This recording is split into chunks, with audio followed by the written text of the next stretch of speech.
Okay, we are back to Reverse 1999 Showdown in Chinatown. Hello everyone, my name is Kajori Kudo and welcome back to Reverse 1999. So previously, by the way, I am going to aim to finish it today for this one. I don't know, it's probably gonna be a little bit longer because I have like 10 episodes left. But previously on Reverse 1999, so we found out that the Curse movie was actually one of the things that the Foundation kept together with that seal Anjonala, but it was stolen, and most likely the robber or the thief was Loggerhead.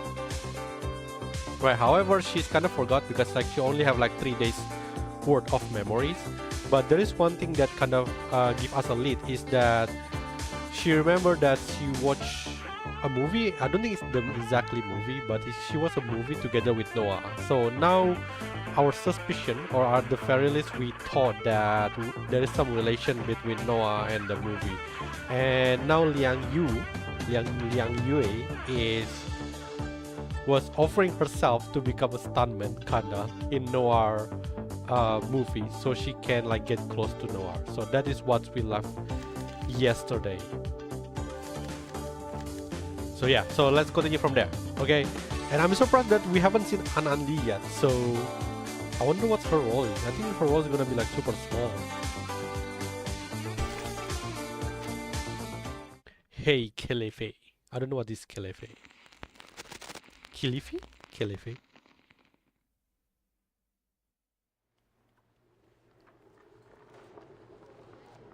You mean to say that you're a stunt woman? Seriously? She knows kung fu, so what do you say? Noah chuckles and shakes her head before turning her wheelchair in disinterest. Oh no, don't ignore us. Thank you, officer. Well, judging by your uniform, you're from the Vigils Bureau, aren't you? I appreciate the gesture. It's true that we may be able to attract more viewers if we have a Vigil on the cast list. But filmmaking isn't as easy as you think. Maybe I can fit you in next time. Rejection, but refusal is not an option in this operation. I'm familiar with movies, especially yours. I'm actually a big fan. And I saw the performance just now. Not to be rude or anything, but I think I can handle the stunt. Oh, The confidence. development of the movie. Hey Julian, That's what Miss Latham said you were I just after. started, so Is that right?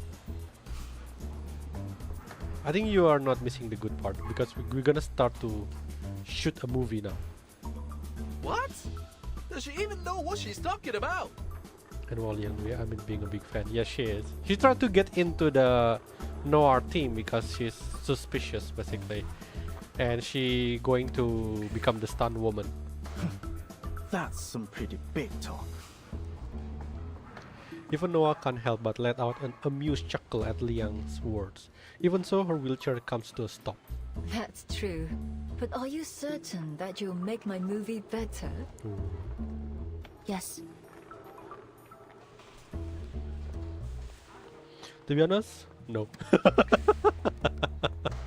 Liang knows that filmmaking is far more complex than it appears. Her answer is far from the truth. But if she's going to uncover the truth, she has to act the part. For someone that's pretty innocent, she's actually a really good liar.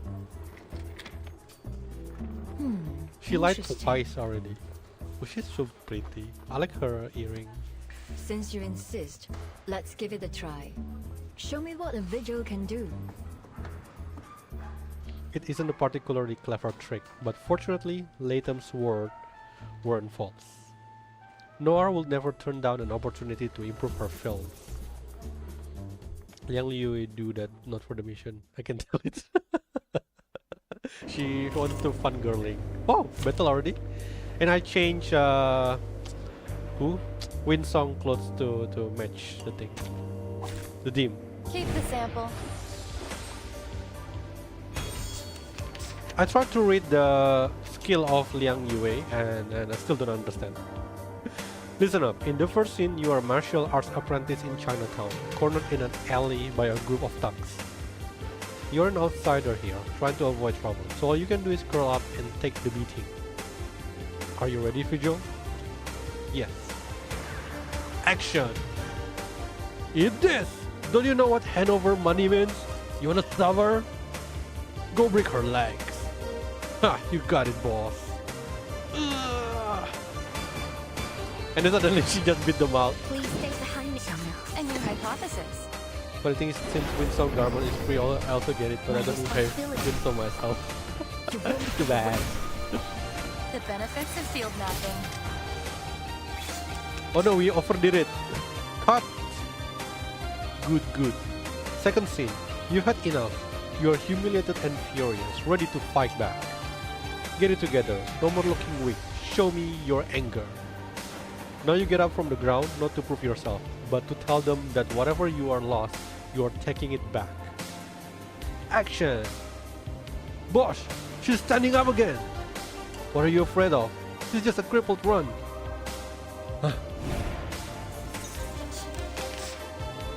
Okay, I'm gonna summon it. I'm gonna summon it. Did you just call me crippled run? I'm gonna show you the crippled run. is. Please let me your Oh! She literally called the Xiangliang. Yeah, who's the crippled run now? She's gonna kill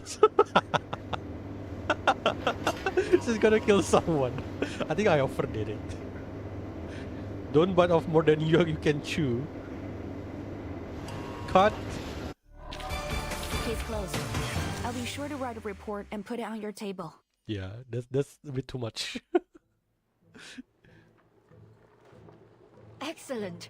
Bravo. Well, are we gonna get a close-up shot of her? Because I'll take it. Exactly as you claimed. No, even better. Really spectacular work. A perfect take. I'm flattered, director. She's so happy. Nora's eyes glisten as she watches the playback of the shot. Meanwhile, after nearly 20 failed takes, Liang returns to the dressing room, her costume drenched in sweat. When she emerges back in her Vigil's uniform, a bottle of water is handed to her. Here, it's not open. Thank you. Didn't expect you to pull it off. That was a dangerous stunt. Scared the crap out of me. Even the Xiangliang. All right. So you did a good job one time. But let me tell you, it takes a lot more than that to win recognition in this industry. You've really got to hone in on the dramatic scenes if you want to move out of the stunt woman box. You're good looking, and you took that scene pretty seriously. You interested in doing that? She didn't acting back then. If you are, then I'll suggest you be a little more humble. There's always room for improvement, you know? You're right. I'm sorry. She's literally from legendary family. How humble that she can be. Like, now she's doing all of But this I'm not even Vigil a stunt woman, let alone an job. actress. This is all just a bit of fun for me. Is that so? Oh, what a shame. Oh, she's interested to her in her now. The queen of the set rolls over in her carrion, stopping beside Liang. I appreciate your sincerity, but I'd be even more appreciative if you were willing to do a few more scenes. If it's just for a short time, I'd like to help in any way I can. I think she completely forgot about why she's here. Fantastic! Follow me. We can have dinner and look at the script together. I Oh! have a few changes I want to make to the story. We got the VIP seat already. Trust me, the audience will be more than happy to hear a line or two from you. Lines? Okay. Oh, she got a line too. Things seems to be taking an unexpected turn. Liang in her mind. Screaming. Scream internally. That's all. Well, have you memorized them? I wonder how with that big wheelchair of hers she can get between the tables. It looks like Yes, very everyone. small. But The alley. aren't there too many? The blank spaces in the script spread out on the table are filled with noir flamboyant pen strokes. She's got a point, Director. The investors might not approve, though. They already told us not to change the script like we did in Hong Kong. No, improvisation is good. Relax, we've done this before. They never read the script anyway. All they care is money. Besides, I'm not exactly asking for a monologue here. It's only 3 lines, just what's needed to make the character complete. Wow, with just 3 lines. Lin gives a helpless sigh. She knows all too well how pointless it is to try and change Noah's mind. I'll keep practicing until filming starts. I wonder what's the line gonna be. I look forward to your performance. By the way, I saw some deity dolls and sedan chairs on the set. The Dushu Festival is coming up, right? Is the crew joining the Shouhua parade? Those are our props. Oh, Our final scene is set at the Showhua parade. I already spoke with the organizers in Chinatown. Who is so They've allowed us to shoot during it. did you see her take her back to the shoulder? It's so cute. Really? The last CO7 movie ended with the Shouhua parade too. Nora's eyes light up. She smiles. Good memory. Looks like you meant it when you said you were a big fan. The restaurant owners serve their meal, pausing their script discussion for the time being. Noah and her assistant pick up their chopsticks, but Loggerhead remains still. Oh, Loggerhead is here? So, did you find anything? You said that your beastie friend could detect things tainted with evil, right? So, did it sense anything wrong with the director? Oh shit, we actually using it on the talk. While Loggerhead speaks in a harsh tone, the conspicuousness of her head makes talking in secret a near impossible task. Feeling Noir and Lin's subtle glances, Liang screamed in her ear. No, but that doesn't mean... Yes! I told you she'd never do that. Hey! She can hear you, you know? The situation is already beyond repair. I'd never do what? God damn it, Loggerhead! For a brief moment, Liang feels a splitting headache. She shoots a mildly accusatory glance at Loggerhead, causing her to visibly shrink. Sorry, I don't like skirting around things. Can't we just ask her straight up? Not really. If every criminal just confessed to their crimes, the vigils wouldn't exist. No clumsy cover-up will fool the director now. There is nothing for it but to be upfront. Perhaps this is for the best anyway. Actually, I didn't just come here to apologize. There's something I want to ask you about. What is it? A perfectly measured balance of curiosity and confusion, yet no real surprise. A renowned director having a knack for acting isn't exactly shocking. In fact, it's about as surprising as an amateur failing miserably to do the same thing. It's about the strange things happening in Chinatown these days.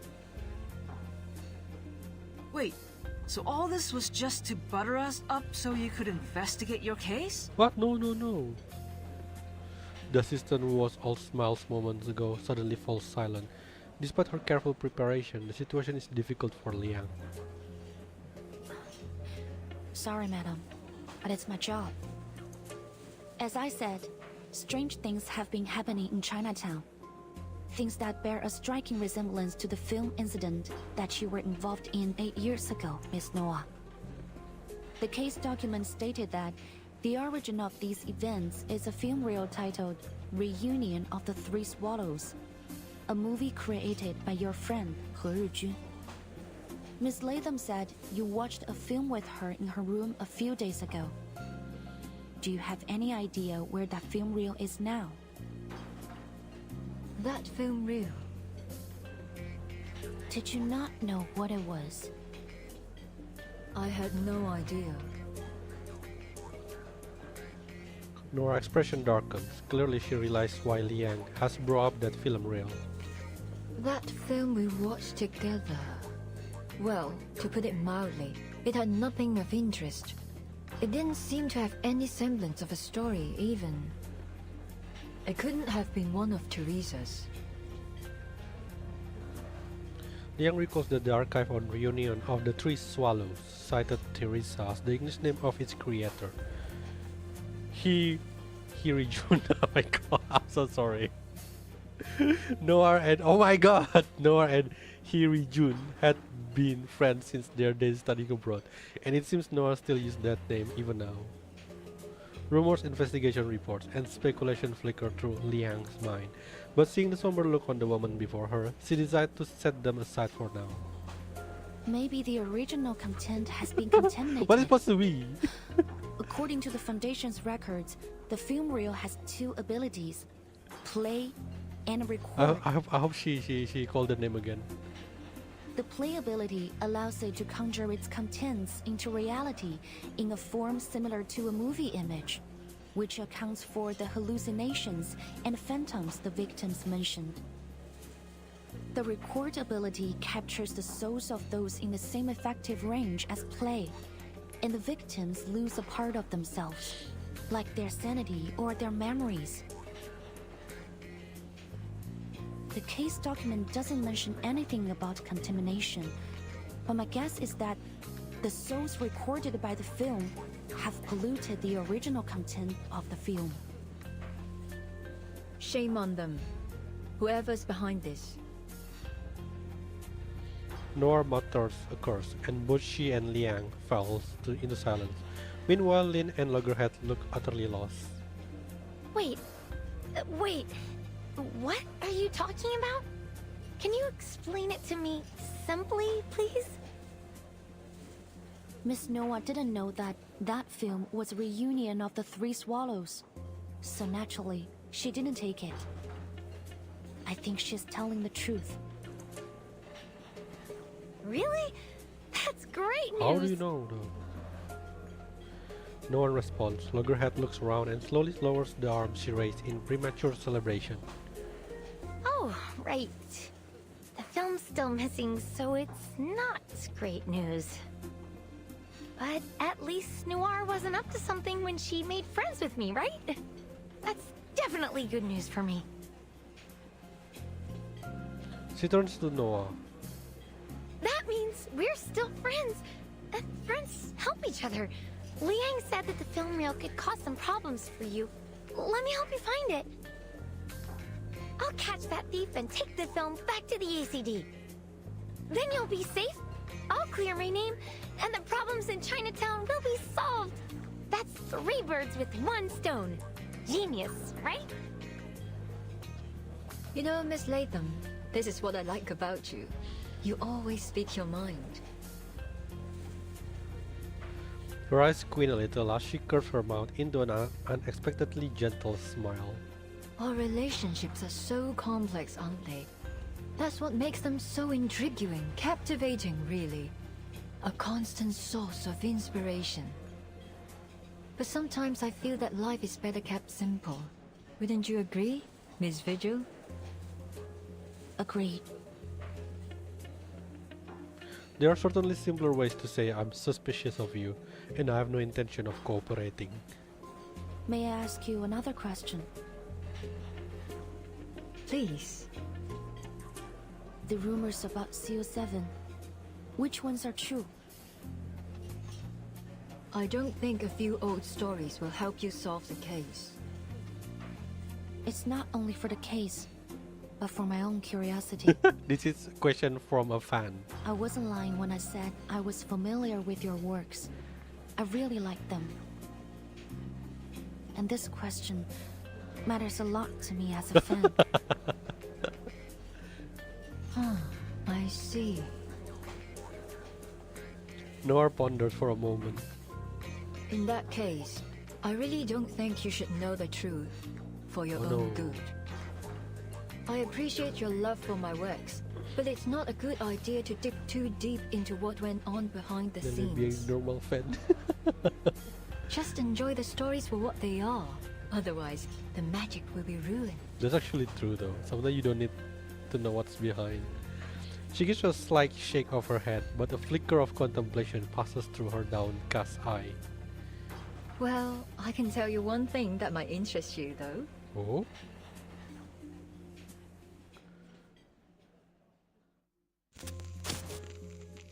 Because when you look at the, let's say, some behind the scene and then all of that is like green screen and everything, you kind of feel disappointed somehow.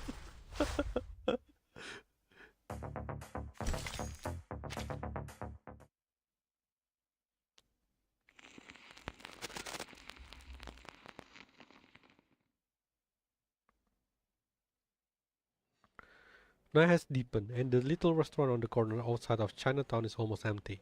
The doorbell chimes and 2 people walk in.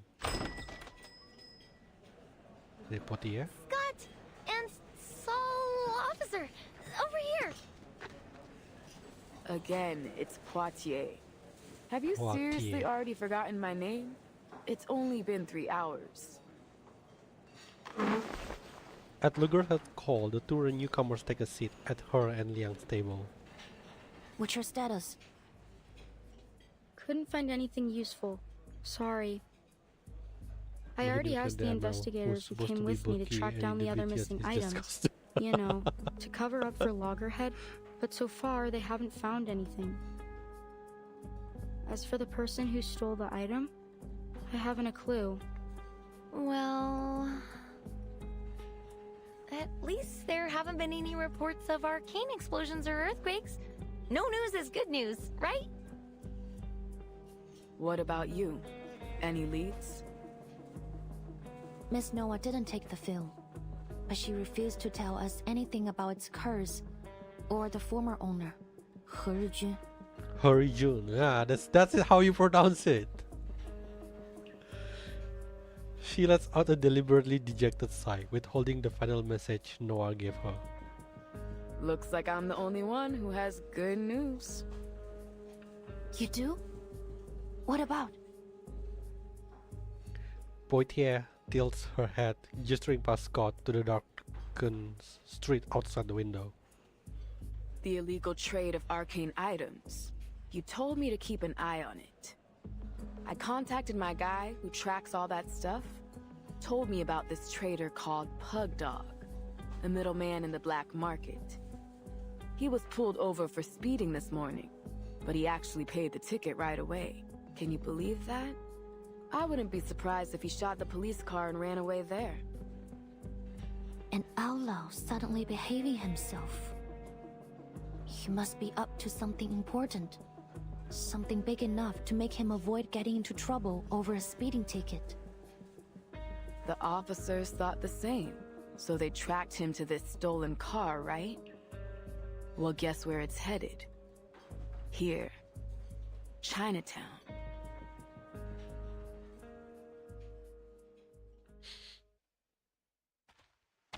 Oh.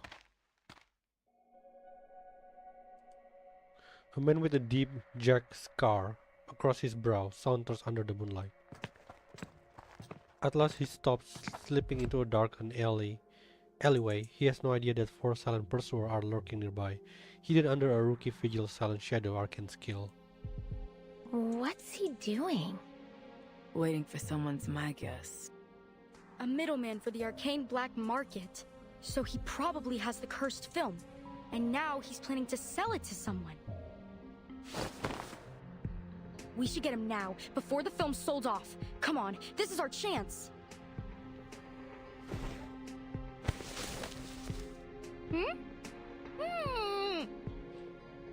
Liang claps a hand over her mouth just in time, muffling her outburst. Shh! Someone's coming. From the depth of the shadows, a figure emerges. Not walking toward Pak Dok, but riding something. Perhaps a wheelchair? No? Good evening, sir. I hope I didn't keep you too long. You got the dough? Of course. Noir pulls a rectangular object from her coat. It's an envelope. Looks pretty thick. Poitier is right. Pak Dok takes the envelope and pulls a handful of bills from it before nodding it in satisfaction. All here. Don't you worry, alright? You can trust me. Everyone in LA knows Pug Dog. He stuffed the bulging envelope into his pocket before pulling an item from his jacket. Here's your stuff. Oh, what is it? The item cuts an arc through the darkness, landing precisely in Noir's waiting hands. Ha! I like customers like you. Generous and to the point. Alright, I'm out of here. Pleasure doing business with you. And hey, feel free to call me again. He scans the area before turning back to Noah, lowering his voice. Seeing as you're a good customer of mine, here's a bit of advice. Watch your back on the way out of here. What do you mean? But Noah doesn't get the chance to press further. The moment has come. Liang strides out from the shadows. Sorry to interrupt, but neither one of you will be making your own way home. Miss Noah, Pug Dog. I'm afraid you'll be coming to the Arcane Affairs office with me. Fucking cop! Whoa.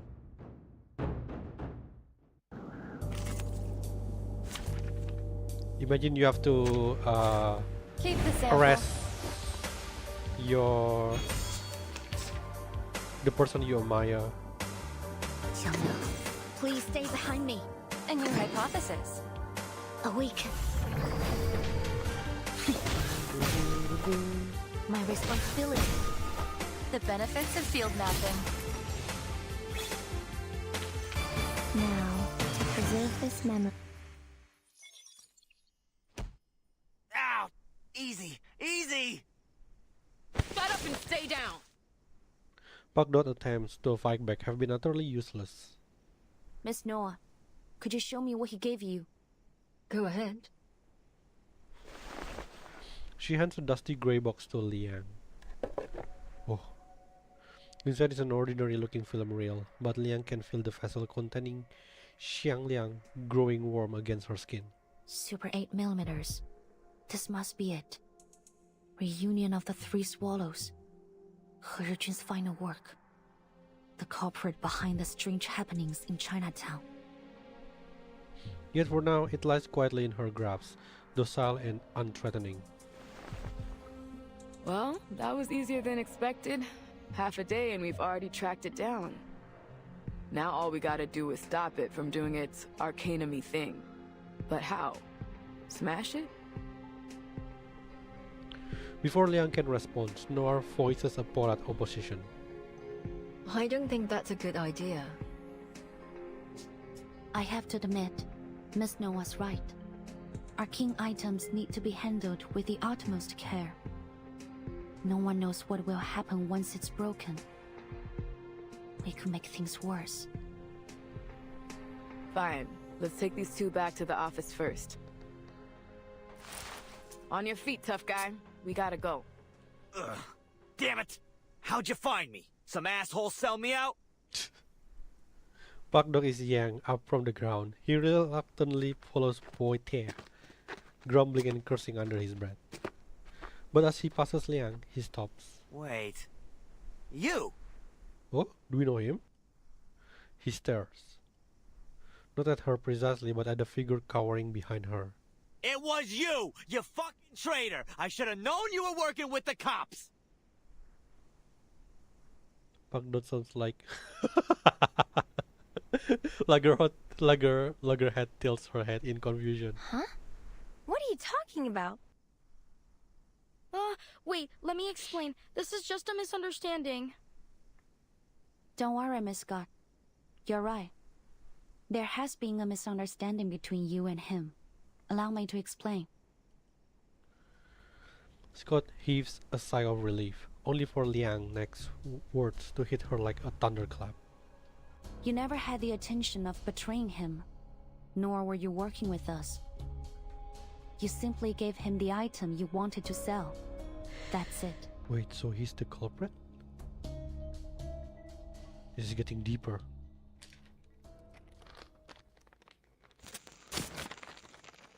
Wait! I thought you're gonna start explaining.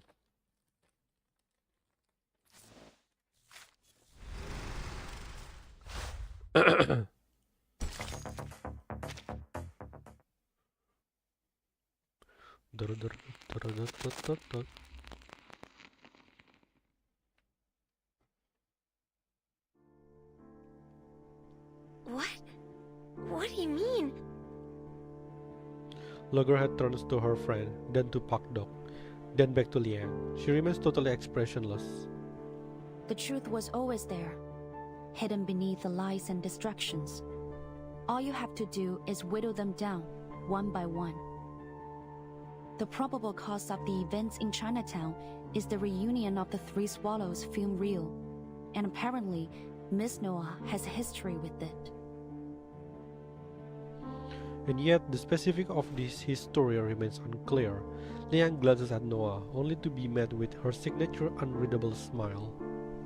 But Miss Noah doesn't have anything to do with the Foundation. There's no way she could sneak into the ACD and steal the film. The same goes for this gentleman or any other outsider. So, the thief who wants Miss Latham to take the fall must work for the Foundation. In fact, since they stole the item without being noticed, they probably work for the ACD. And they must be close to Miss Latham to know enough about her amnesia to be able to take advantage of it. Did you just take advantage of Loggerhead? But loads of people at the ACD know about my condition. You can't pin it on Scott just from that. For the first time, the ever-cheerful Loggerhead takes on a harsh, indignant tone. She stamps her foot and turns to her friend. That's way too harsh, right, Scott? Right? Scott? Say something, will you?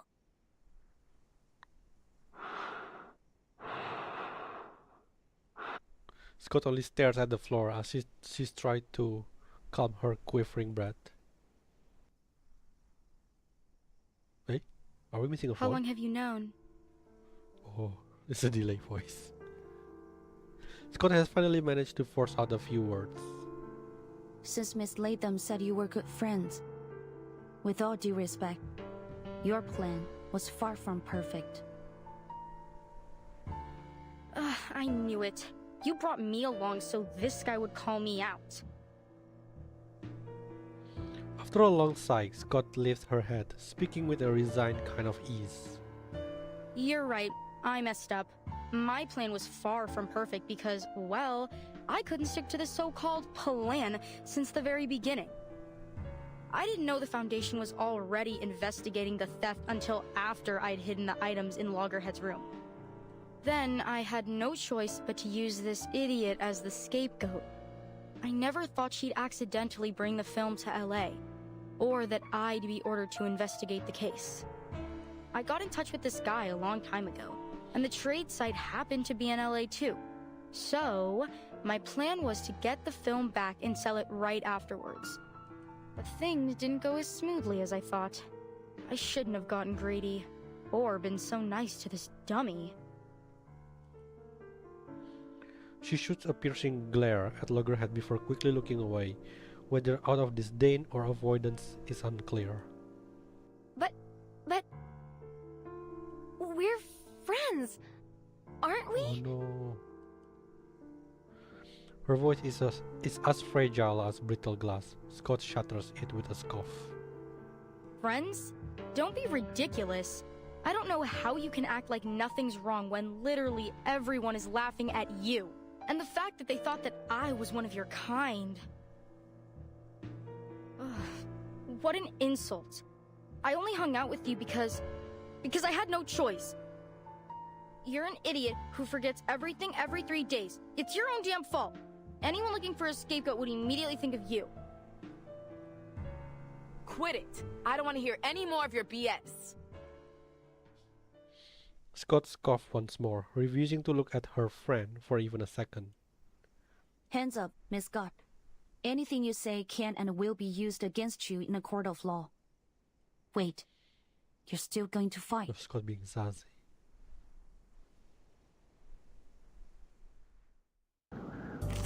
Eh? Are you gonna fight him? Or her? I forgot. Keep the sample. Oh, we got that thing behind her. It's time for Xiang Liang. But how she doesn't have the real anymore? How can she still summon this monster? She's been deeply corrupted. The ghost plague have latched onto her. She didn't summon them, they were always lurking within her. Get away! Stay back! This isn't over. I haven't met her acknowledge me. I still have a plan. I still... Who? Her? Roman is starting to unravel already. Wait here, we have to take her down now. Please stay. A good point. Be careful. Wow, that's pretty tanky. You won't get away. Taking another look. The one in behind is actually not too tanky.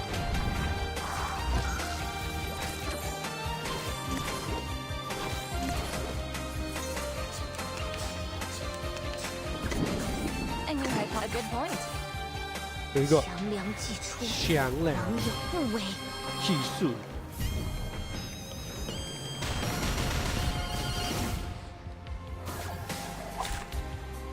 That one is a more accurate fight. Together. I'll write you into my...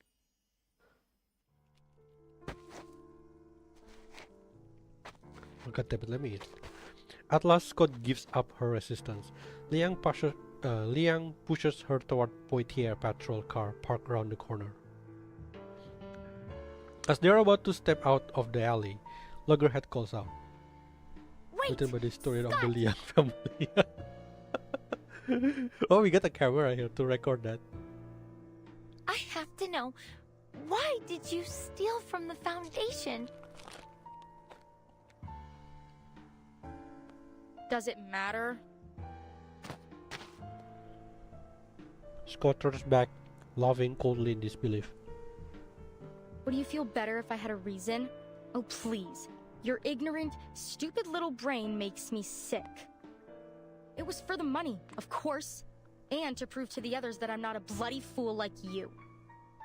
I don't know if she's real or just being affected or being manipulated right now. Imagine the shock on their faces when they discovered that I did what none of them could. Those so-called unbreakable arcane security skills were easy to deal with as long as I... Her words trail off, and a puzzled expression crossed her face. You what? How did you bypass the Foundation security? I don't remember. That's weird. How could I forget? All I remember is that an office lady talked to me in the corridor. An office lady? When? What did you talk about? She showed me something. It was a bit dazzling, but very beautiful. What? It was... Oh, right! It was a...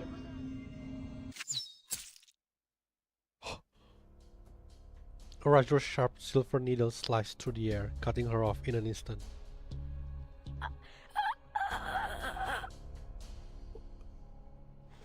She raises a dazed hand, her fingertips touching the foreign object lodged in her throat, not understanding why her voice has suddenly vanished. What? That was actually gruesome. By the time she realizes she can no longer breathe, her eyes roll back and she falls to the ground. Yes, her neck! Holy crap, I didn't expect that! Talons fall in the starlit alley. Then another flash of silver whistles by. Oh no, protect Noah! A sharp pain blooms in her palm. She looks down to see a sharp silver needle pierce in it. The film slips from her grasp. The reel rolls across the ground, clicking as it hurtles into the darkness, until a gloved hand picks it up and brushes it off. Is it the Nike? Still intact. You've got no idea how long I've been looking for this. You are... What's her name? Qixing. Hey there, kid. We meet again. The once famous star smiles at Liang with an easy, friendly charm. Scott! Scott! No fucking way. Is she dead? She's dead? Not yet, but I doubt she can hold on much longer. I'll call an ambulance, and we're gonna need backup. Do we actually have someone die?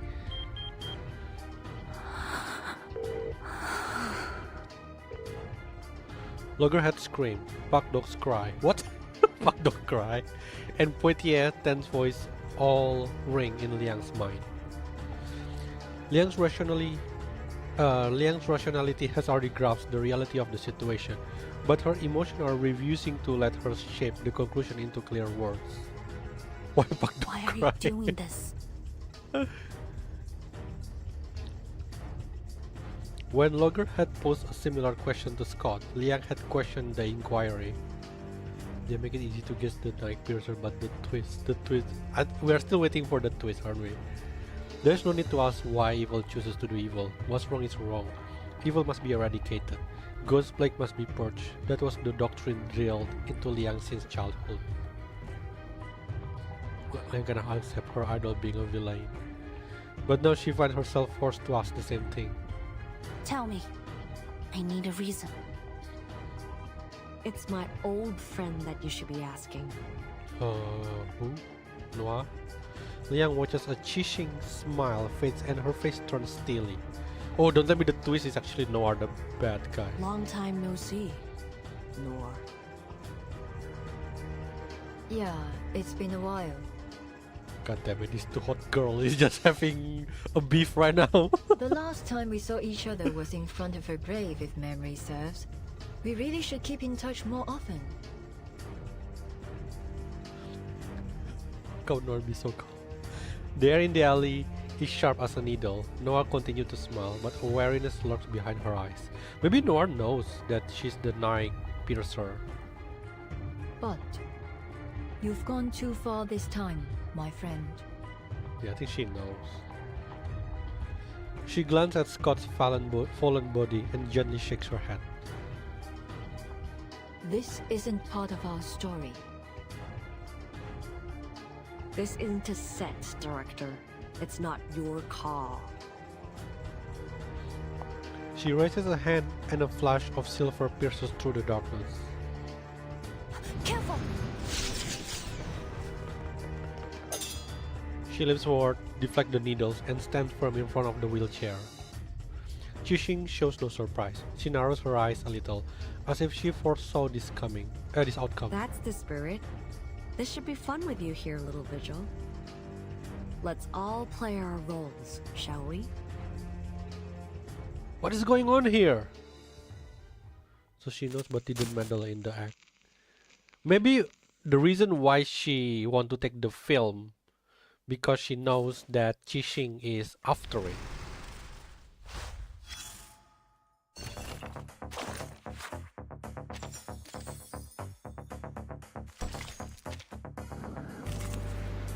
But why Pak Dok cry though?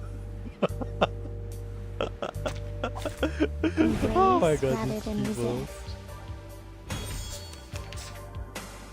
Good, very good. I've been waiting for this moment. The time has come for you to uphold your duty, Miss Vigil. I won't hold back, Miss Qixing. A new hypothesis. Please stay behind me. The benefits of field mapping. My responsibility.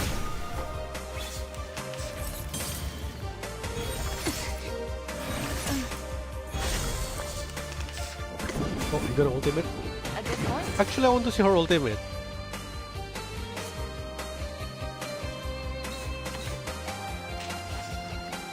Hooray. This'll help. Do it. Don't touch the device. Oh, I thought he's gonna get animation. Because if he got animation, there's a chance that she will be playable. I was having expectation.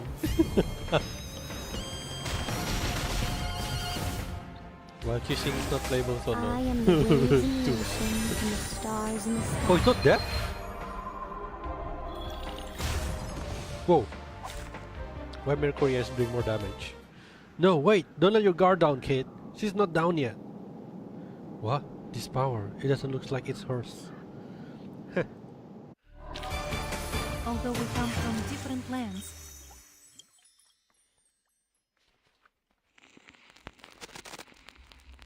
Lit screen, lit eyes. The hell? I thought movie stars were just empty suits. Another volley of silver needles streaked through the air, forcing Liang and Poitiers back. Qixing stands at the center of the alley. Though seemingly trapped between Liang and Poitiers, she skillfully uses their positioning to her advantage. Neither officer can risk injuring the others by firing their gun or using an arcane skill, leaving the battle at a deadlock. We're not going to last much longer. I have to do something. Podia, cover me! Oh, 网友不为. she's using Xiangliang. With the ritual vessel of Xiangliang in her hand, Liang recites the ancient incantation. Each syllable clear and deliberate. The alley must be quite big to handle all of those people. Qixing looks momentarily stunned. This is the beginning of an incantation. Liang knows that more silver needles could come flying at her at any moment. 斩杀凶旧.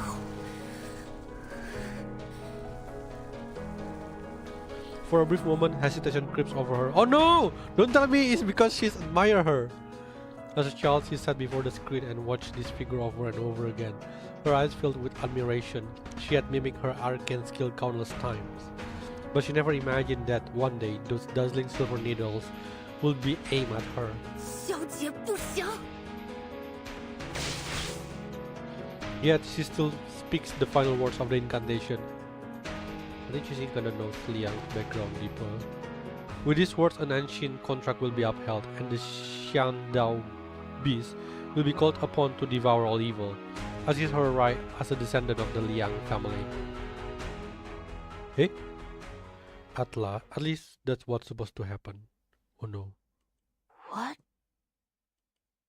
But the alley remains as empty as it was before. Don't tell me because it doesn't have the you know the one the spirit thingy behind her. Hey! Rookie, watch out! Oh. Someone pushes her aside. She hits the ground hard. A flash of silver, the sound of shouting. Then blood, a body falling. A sticky sensation, warm, chaos. Don't tell me it's Noah. The events that follow are hazy in Liang memory. Please not Noah, please not Noah. Make it Pak Do. Why Pak that will jump though? A sharp reprimand shatters her haze, pulling her back to focus. That's...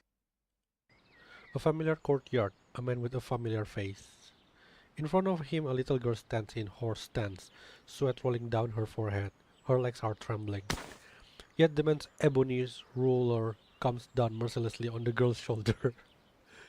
不像样，和你讲了多少次， Damn. 要沉肩坠 Asian 处， parent. 亲近体松。 Two small heads peek over the courtyard wall, giggling and whispering to each other. 看，他就要撑不住了。嘿，活该！谁叫他向老师告密的？ Oh, that's the teacher. I thought it's the father. The boy makes a goofy face at the girl holding the stance. The girl, already exhausted, finally loses her balance and collapses to the ground. 术与练功三心二用，你看看你怠惰了多少！以这样的体魄，强梁又如何能服从你？继续站，我等一会儿过来检查。扎不稳马步，今天晚上就不要吃饭了。Damn. The man, her father, shakes his head in disappointment and walks away. Oh, so it is her father, leaving the girl gasping for breath on the ground. 走吧，走吧，没意思，他又要站一天了。哎，要不要去录像厅？好呀，去街角那家吧。今天他们家放神秘警探C07。The children hop down from the wall, laughing as they scurry off. 我也 Oh, 想去录像厅。 oh, she played with her hair. No one hears her voice. It's a way we just don't have the appetite. I remember it now. I hated Qiangliang when I was little. Father was always trying to teach me something about the 12 Zhenzi, the master of Qiangliang, fighting the wicked and dispelling evil, fulfilling the duty of my inheritance. I was only a child. It was all too difficult for me to understand. Understandable, yeah. The other kids hated me. I was a traitor, a class president who took the side of the adults and enforced the rules.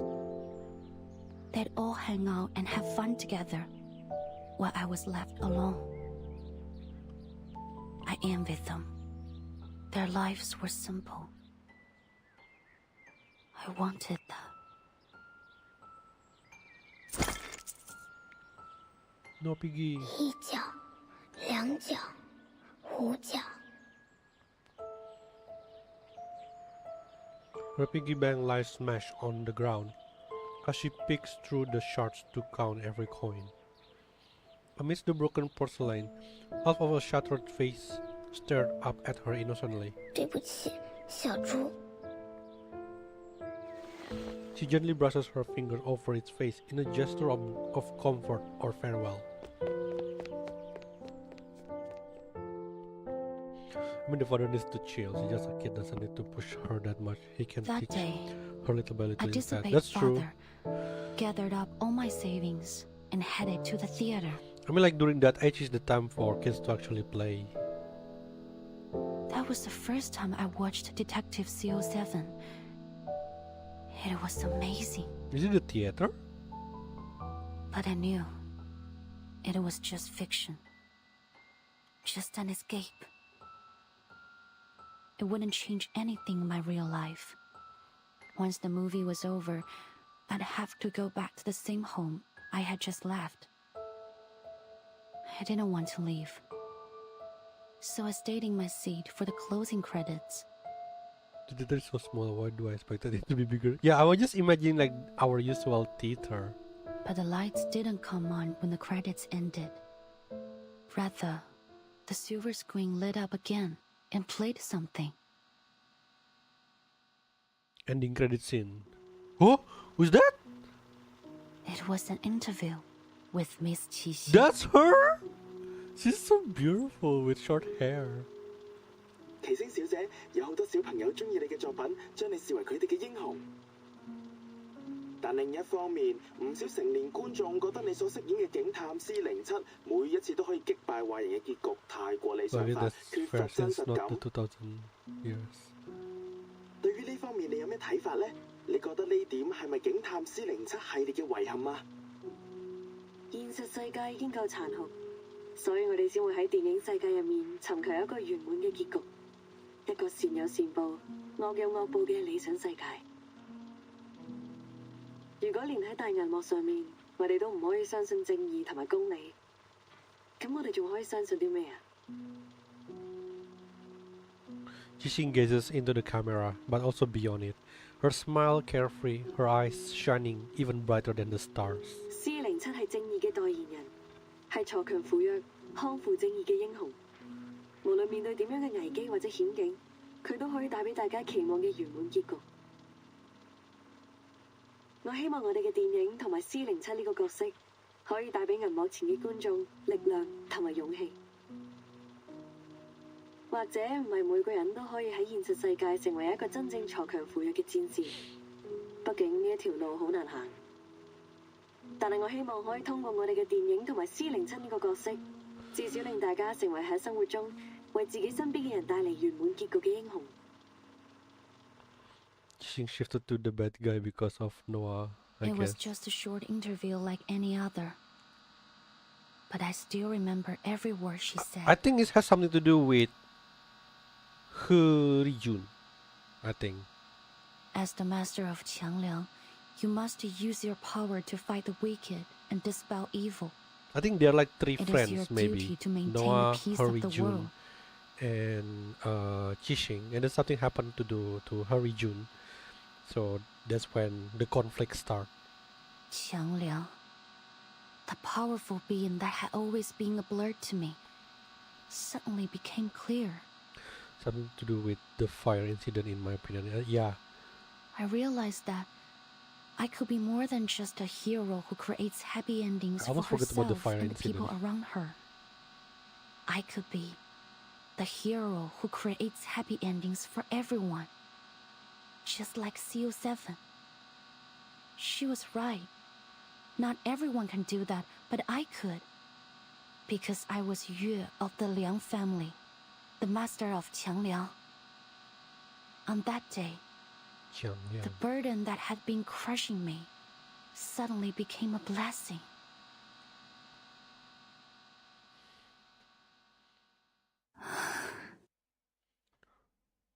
So, what went wrong? So who protect her? The image fades as another silver flash brings her back to reality.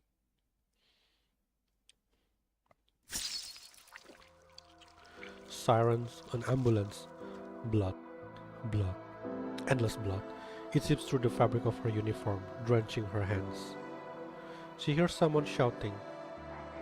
Stay with me, Portia, please. Where's Poitier?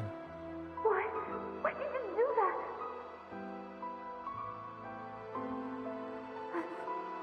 I thought you hated me. People always hate me. Now she can hear clearly. She realizes it's her own voice, hoarse with desperation. What did Poitier say to her back then? Blood bubbles from her mouth and nose with each painful breath. Whoa! You could tell, huh?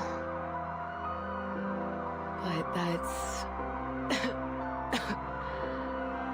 that's in the past.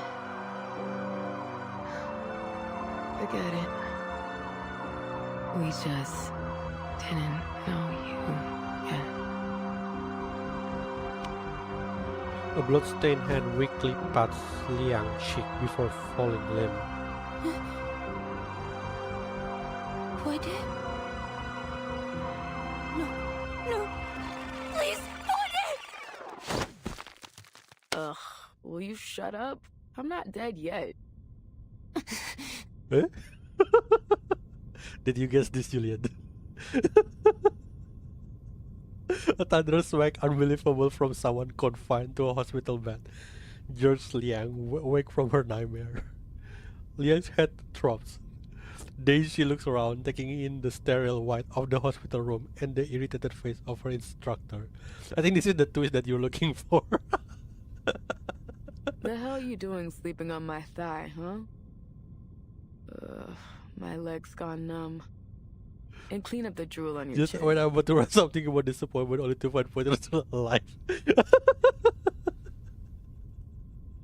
What? I'm sorry.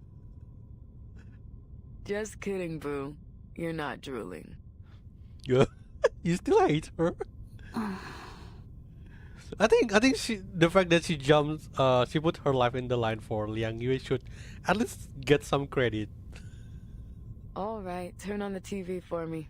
I was bored out of my mind waiting for you to wake up. What about Scott though? Is she dead?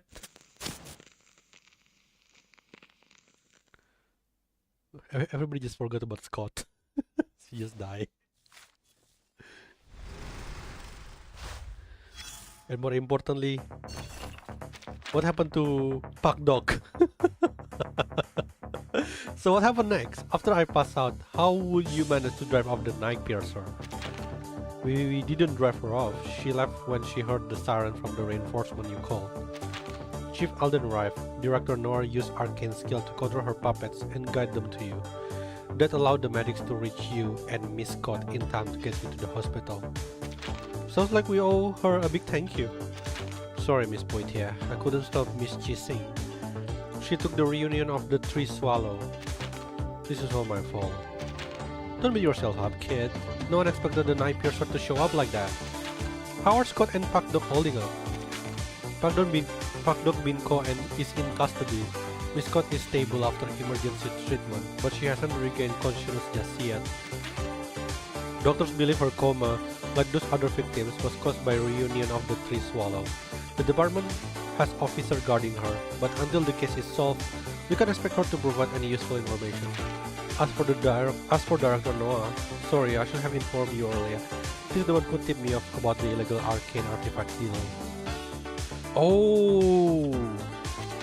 Though she participated in the deal, her honesty, cooperation, and her loyal effort convinced the department not to pursue her case further. Typical of Hollywood. A director can go from criminal to collaborator with just a few words.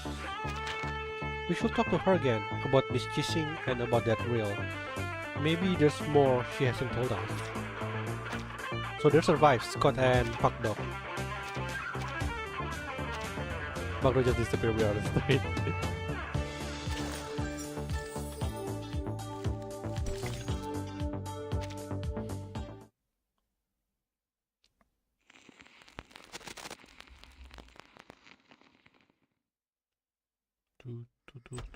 Tall officer, are you up? I got you guys Chinese food. You must be hungry. I wonder how much chapter this event had. Like 20? I think the final boss on 19. The two officers are both staring intently at the television screen. The paper cups in their hands are crumpled tight. Usually an event have much chapter. Oh, maybe Almost yeah, 20 maybe I suspects don't in know. the holding cell were injured. Most were found unconscious at the But the scene final and boss are is now on in 19, critical condition chapter at the 19. hospital. The victims include arcane black market dealer Castor and Chicago gang leader Jason the Coyote, both of whom have since been acquitted of their crimes. Behind the reporter, thick black smoke billows from the scene of a car accident. Flames lick at the oil spilled on the road, sending waves of searing heat into the air. Cameras out of the way! Out of the way! The ambulance needs to come through! We need banana bags stat! These people could go into shock! Ah, my skin! It burns! Help! Help! Whoever you are who did this, just wait and see! I'll tear you apart, you asshole! Medical personnel shove past the journalist as they hurry over with a stretcher. The cursing and wailing of the deranged man behind the reporter echo in the background. It sends a chill down their spines. The fire is speculated to have been started by a victim of a night piercer attack who displayed signs of mental instability. At the same time, similar incidents have occurred at the Lieber Street Detention Center and the Chinatown police station. The situations at both sites are similarly concerning. It has been reported that the Division of Arcane Affairs is considering the potential connections between these incidents. The mysterious figure behind the unresolved night piercer attacks remains their top suspect. As with the previous attacks attributed to the night piercer, the victims of these incidents are once again notorious criminals with extensive records. However, in light of the night piercer's escalating criminal activities, support for the figure is dwindling as concerns for safety rise. In response to ongoing skepticism regarding the lack of resolution of the night piercer case, Deputy Chief Eldon of the Division of Arcane Affairs stated during the press conference that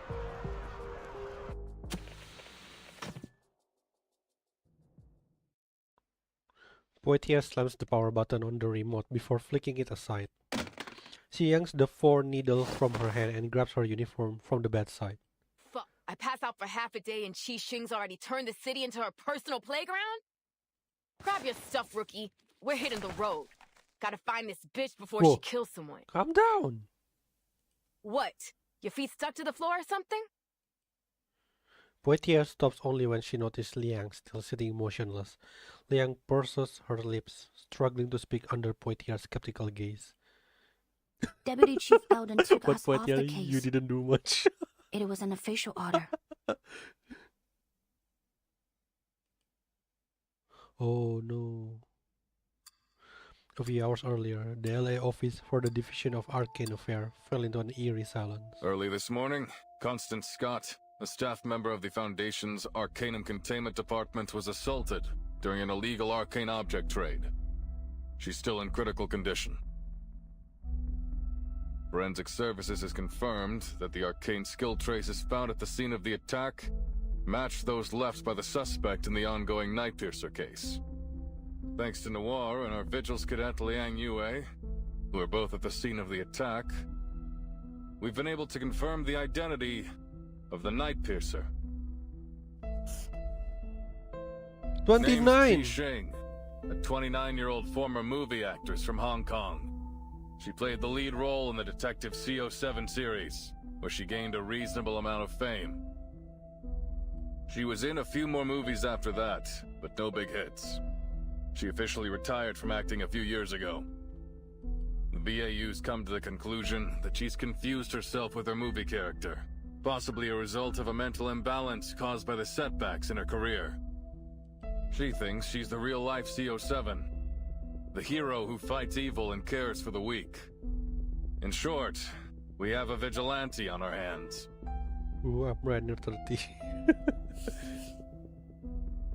Thanks to a minor mistake from the Foundation's Arcanum Containment Department, we also have a dangerous arcane item. A cursed film reel called Reunion of the Three Swallows, somewhere in the city. So, Noah probably around the same age also. Liang has confirmed that Constance Scott, the staff member who was assaulted by Chi Xing yesterday, is the perpetrator of the theft. As you're all aware, there's been an explosion in mental disorders in Chinatown. We now know that their source is the cursed film reel. It's currently in Chi Xing's possession, which makes her even more dangerous. Having learned about the history behind this arcane film, we have reason to believe that obtaining it was one of her motives. Since the film's been in her possession, there have been multiple assaults around the city, all matching the patterns of the Night Piercer. But there's one key difference. This time, the victims all showed the same mental disorder as the victims of the film. We believe that the suspect is able to control the film's power to some extent. and she's using it to commit escalating crimes at a much higher frequency. We need to act before the situation gets out of control. Reinforcements from the Foundation and the Vigils Bureau are already on the way. We will do whatever we can to protect our city before they arrive. I thought this one is Johnny. Johnny the three what? The three face? He pauses for a moment as he sweeps his gaze over the officer before him. James, Carter, I'm putting you on the case. You'll be taking direct orders from me. The rest of you, stick to your posts. Excuse me, Deputy Chief Alden. I need to ask you something. I already know what it is. Before Liang can speak, Alden cuts her off. His tone is calmer than she expected. You and Poitier saw that something was going on in Chinatown and started an investigation yourselves. You found the culprit behind the ACD theft and stopped an assault that could have ended much worse. You've done a great job. But then his tone shifts. But there's one key thing you failed to do. You had a chance to apprehend the Night Piercer right then and there, but somehow she slipped through your fingers. What? According to your report and the witnesses' statements, you failed to summon your legendary beast when you confronted the suspect. As a result, not only did the suspect get away, but your partner sustained an avoidable injury. I need my best, most reliable officers on this case. After a brief pause, he delivers his final verdict. Sorry, Liang, but you don't make the cut. The two of you will be excluded from the operation. But this is all their work. Liang work. Poitier not doing shit. This is bullshit. He can't cut us out.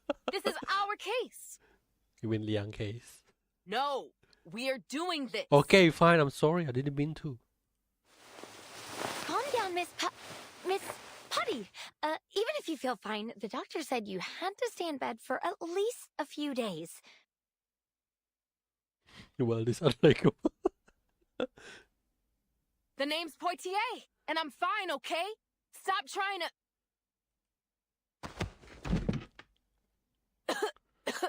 What? Potty for all the names she could think of. Facts speak louder than words. Liang gently leads Poitier back down onto the bed. This time, Poitier doesn't resist. Damn it. So what went wrong? How come your friend... Tang Leng, was it? Didn't show up? Xiang Liang. Is it Qiang Liang? Qiang Liang must have sensed my hesitation Stupid and potty. refused my summon. You see, if its master can overcome their selfish desires with an unwavering heart, it can turn on them. Father used to warn me about it. But that won't happen again. I promise. Oh, I just realized that why this is a tiger, because Qiang Liang is a tiger, kind of. What? I just noticed that. Why the sticker is tiger? Because Qiang Liang is a tiger. Kinda. Poitier narrows her eyes as she studies Liang for a moment. If you say so. What are you gonna do now? Disobey Eldon. Obviously. Liang takes a deep breath. I'll continue with the investigation. I need to find Qixing. What? But that angry grandpa already pulled you off the case. I have to do this. What for? Because of your duty to fight evil as the master of Xiangliang? Poitier furrows her brow, but to her surprise, Liang shakes her head. I've always had two things guiding me. My duty as a member of the Liang family and the spirit of CO7. But now, Qiang Liang has ignored my summon, and Qixing has turned out to be anything but a hero. They were once the beacons of my life, but not anymore. This could be a setback, yes. Or it could be an opportunity.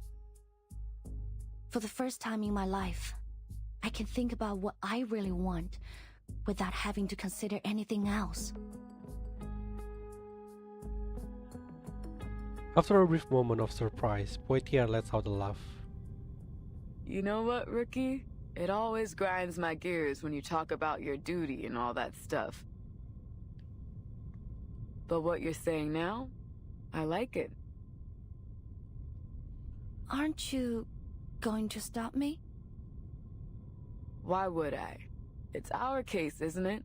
There's nothing wrong with doing our job. If Eldon bitches about it, just tell him you bumped into the crook when you were strolling around the city. Seriously? Yeah. Nothing wrong with that, is there? So what's the game plan, huh? What are you gonna do?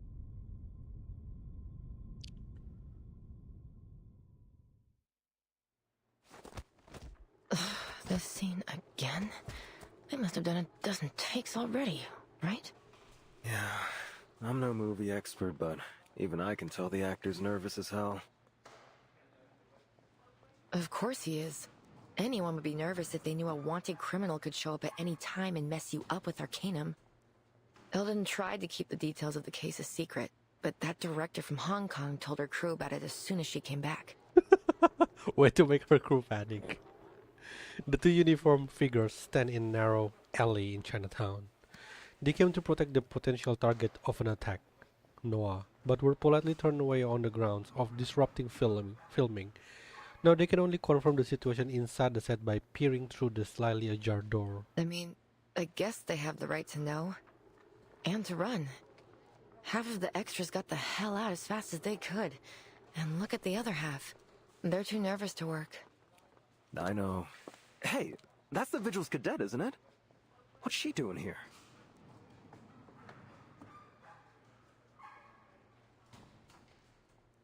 She's a stunt woman. Actually, it's a really good, like, disguise. Like, I'm not here. I'm not working right now. The officers said I am you're the here to stunt help. woman. Is that right? Excellent. We could really use a hand right now. Come, let's get you in costume. Nora greets her guest with her usual amiable smile.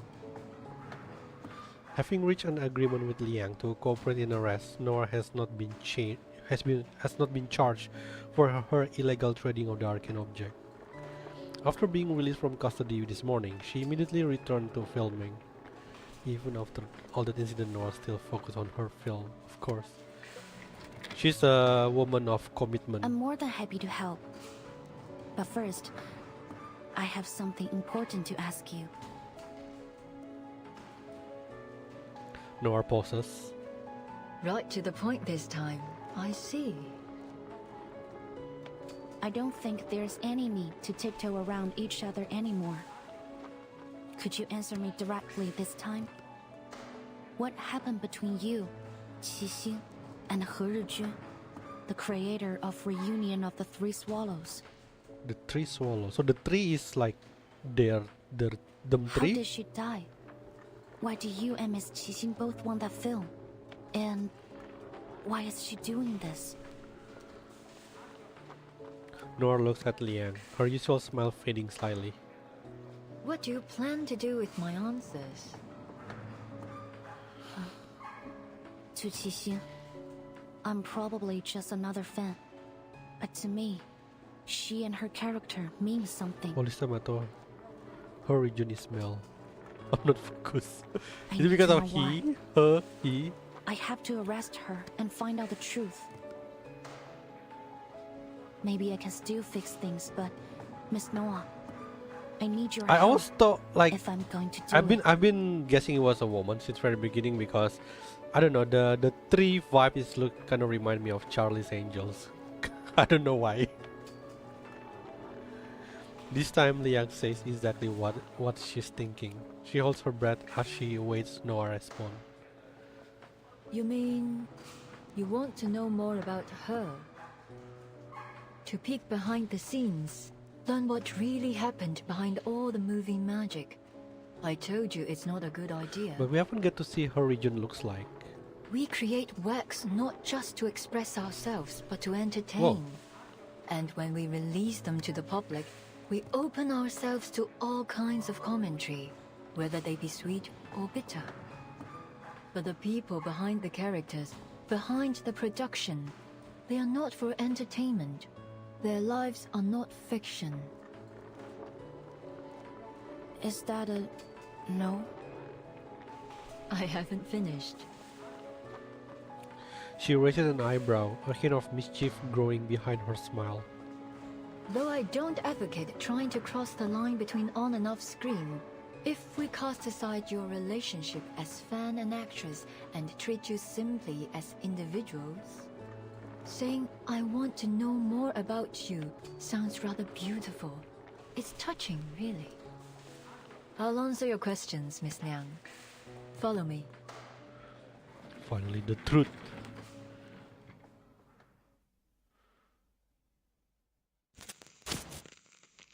We are so close to the truth.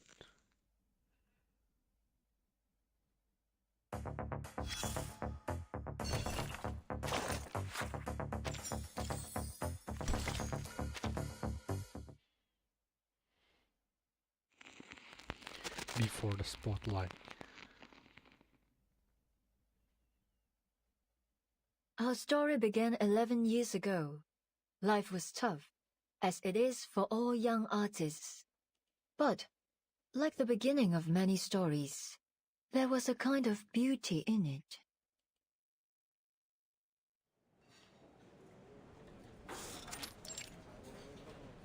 Wow, she's so young. 胡圖雖然底子極佳，但由於大膽創新過度，導致內容詭異顛覆。 And she said she speak Chinese. 即使業內有讚，但大眾實在難以欣賞，最終票房慘淡收場，實屬糊塗。咁我仲有咩好講啊 God damn! 就係冇 taste。 She casually tosses the newspaper onto the table, the Lauta drawing surprised glances from the nearby diners. OK， 要叫好有 This is the 天 director. 賦，有時係要妥協嘅。 You can 但 feel 係問 it. 題係我一向最唔擅長，亦都最唔中意妥協咯。 The aura, mate. Nora？ 係咪 Nora？ Is it Hurryun? 估唔到會咁啱哦喺度見到你。 She seems very innocent. 見翻你真係好開心啊！ Wow, the NPC of this event. Teresa， 你點解喺度嘅？你幾時返香港㗎 ？Teresa, or as you know her by 何日君, was a dear friend of mine, the scriptwriter of Detective CO7 and the creator of the cursed film Reunion of the Three Swallows. So elegant, why must die? I know, right? This is a pretty good script. Interesting. Teresa and I met while we were studying abroad at the Film Academy. We took the same scriptwriting class. Very friend and always killed the pretty character. We didn't talk much at first. She always sat in the corner on her own. Wait, who else? Who did I kill? I forgot. I only got to know her after our teacher showed a script to the class as an example of excellent work. The writer's name, Teresa. Her stories could strike a balance between the details and the big picture. They were engaging, light-hearted, and warm. So, in that moment, when we met again at the restaurant, I realized she was the one I'd been looking for. At that time, she was an editor at a small press. I invited her to join my studio, and 3 months later, she put the first edition of Detective CO7 on my table.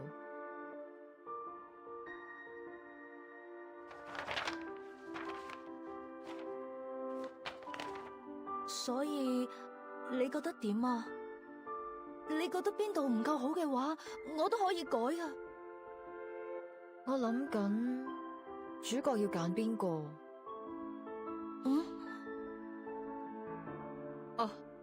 你個劇本寫得好好，比我想象中仲要好。我哋就用你個劇本。So we had the script, but we couldn't decide who would play the heroine. We held endless auditions, even considered some famous actresses, but none of them fit. Until that night. 即興。頭先嗰幾個你覺得點啊？我覺得最後嗰個好似都 OK。唔得，佢唔夠 sharp。你都睇得出㗎。Damn, Noah's so strict. 既然睇得出，就唔好焗住自己揀。我唔想將就。但係，萬一現實生活裏面根本唔存在呢個完全符合我哋想象嘅完美人選呢？萬一佢只係我哋諗，咁我就會一直揾。Sorry, I thought she's 直到喺現實 finished. 世界揾到為止。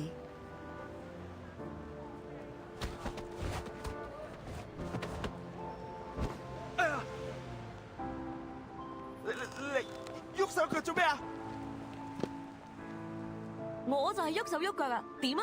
哦。死鹹豬手，呢度唔歡迎你哋啊！ She sing when she's young. 仲唔快啲啦！你睇住嚟啊！我唔會放過你噶。After throwing out a few uninspired threats, the hooligans flee in disgrace. Behind the door, a worried face speaks out. 哎呀，大鑊啦！今次嗰兩個古惑仔附近出晒名，佢哋肯定會翻嚟報仇噶。我知你睇唔慣佢哋對個靚女行豬手，但係人哋都唔出聲啦，你嬲咩啫？你咁搞法之後，我點做生意啊？唉，今鋪真係俾你累死啊，阿星！阿星。哦。得啦，事頭，我走。Damn！佢哋再嚟就叫佢哋嚟揾我。Oh my God, this tree！ 嗱，鋪頭鎖匙啊，你記得早啲離開門啊，唔係啲熟客。Yo, this tree is really the Charlie's Angels of 阿星，你 Reverse 1999. I mean, like we have the fighter, we have the planner, and we have the innocent and soft. Oh my God, this combo is so good. The restaurant owner resigned to taking the key in silence. Without a backward glance, the girl steps down from the door, only to be quickly stopped. 睇嚟你啱啱失業喎。邊位啊？關你咩事啊？我有份工介紹俾你，你對做戲有冇興趣啊？ Oh, I wish they just put both of them, like 3 of them in one screen. Bring back short-haired Chising. Bring Chising into Arsene was playable. surprised when I made the offer. She said she needed to think about it, so Teresa gave her a copy of the script. The next day, she knocked on our door and took the offer. Later, we learned that Arsene was born into a poor family. Her father was in prison, and her mother had mental issues. She'd been the breadwinner for the family since she was a kid. Her father's reputation would often get her into trouble, so usually she was either on the way to a job or to a fight. As memory surveys, Noah lets out a sentimental smile. The CO7 you saw always had a confident smile on her face. She looks very tan but in in here. actual fact, Arsene almost never smiled at the beginning. Yeah, she seems very fierce when we first met her. An actor should learn to commit to the moment in front of the camera and come back to But reality now she's behind all it. smiling. But Arsene, she didn't come Oh, back shit. to reality. I accidentally She's pressed never that. once stopped playing the role of CO7 since then. 24 hours a day, 7 days a week. Oh. She started to smile the way CO7 smiled. She went from brash and reckless to sly and methodical, just like CO7. What is this method of acting like they are literally trying to be one? The The deputy character. chief and the BAU made a mistake. Arsene has not confused herself with her character. I'm so curious. What was it? Method of acting. There is a phrase for that. I think. Like I remember, like who was it that played the Joker on the Batman? That literally lock himself out in the room just to become the Joker, so she can know After all what these the years Joker in the would movie think, industry, how I've he would seen a lot act, of actors literally. get carried away by the glitz and glamour of their characters. But Ah Sing is different. She values CO7 even more than herself. So much so that, ultimately, it eclipsed her own consciousness. I'm skipping Liang Yue. She's a pass for me, like I'm saving my pull for someone else. Oh? Miss Liang, I think I pull. you asked me I don't which regret rumors pulling for about her CO7 because and she's the three cute. of us were true. Now I can give you an answer. Most of them were. Oh. Nora maneuvers her wheelchair to the desk, pulls out a file from the bottom drawer, and hands it to Liang. The file is heavy. Liang opens it up to find an aged photograph. Oh! Three women posed together. Their identities are obvious. We drew a lot of attention after the release of CO7. Put a magnifying glass up to anyone, and you'll always find imperfections. We were no exception. They're all so pretty. Ah Sing was as stubborn and uncompromising as I So was. cute, so beautiful, so when beautiful. we disagreed, it would blow up into a huge argument, neither one of us giving in to the other. Poor Teresa was always caught in the middle. I was too young, too bullheaded, to realize the consequences that this might cause. I tore a path forward, often ignoring the people around me. Teresa, on the other hand, was kind-hearted, perhaps too much so. She never got angry, no matter what people said. She just bottled it up inside and let it eat away at her. Noah gazes at the smiling faces in the photo, her expression tinged with nostalgia and the faintest hint of sorrow. She didn't like taking photos. She was self-conscious about her appearance, so we only have a few together. This one was taken when we were shooting CO7 too. We were so close back then. Of course, we knew we'd have to part ways eventually, but we didn't concern ourselves with that. Even then, our shortcomings had started to hurt our relationship. But by the time we realized it, the damage had been done. I thought you three are the bestest of friends.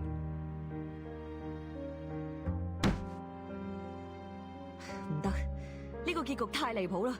司靈真唔會咁做㗎。When we were making CO7-3, Ah Sing was up in arms about the ending. In the sequence, CO7 tracks a criminal through a Shehua parade, hoping to finish him off herself. But when she finds him sitting at home with his family, she changes her mind. Ah Sing didn't like it. She said that CO7 would punish the villain for what he's done, that she would never change her mind. We had countless arguments over this ending, and of course, we never reached a conclusion.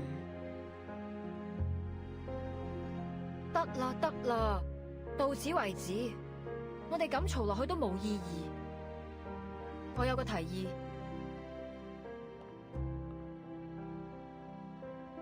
So I cheated.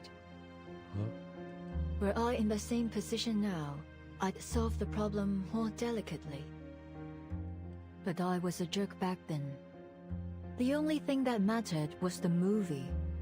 I couldn't care less about what people thought, including my heroine. I asked Teresa to write an alternative ending, and told Ah Sing that we'd shoot both endings and pick the better one together. Oh no. She agreed. But you didn't keep your word. You released the movie with the original ending. Oh no, Noir, why? It turned out to be very popular, but Ah Sing saw it as a betrayal. At the premiere, she announced she was quitting the new art company that the three of us had founded together. I didn't stop her. Does it worth it, Noir? Teresa tried to mend our relationship, like she always did. 我寫咗個新劇本，唔係407續作，係全新嘅故仔啊！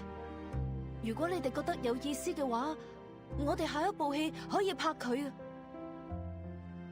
我自己拍咗部片花，雖然好簡單，可能拍得唔係幾好，但係可以嘅話，我哋一齊睇啊！ It was her proof of concept for reunion of the Three Swallows.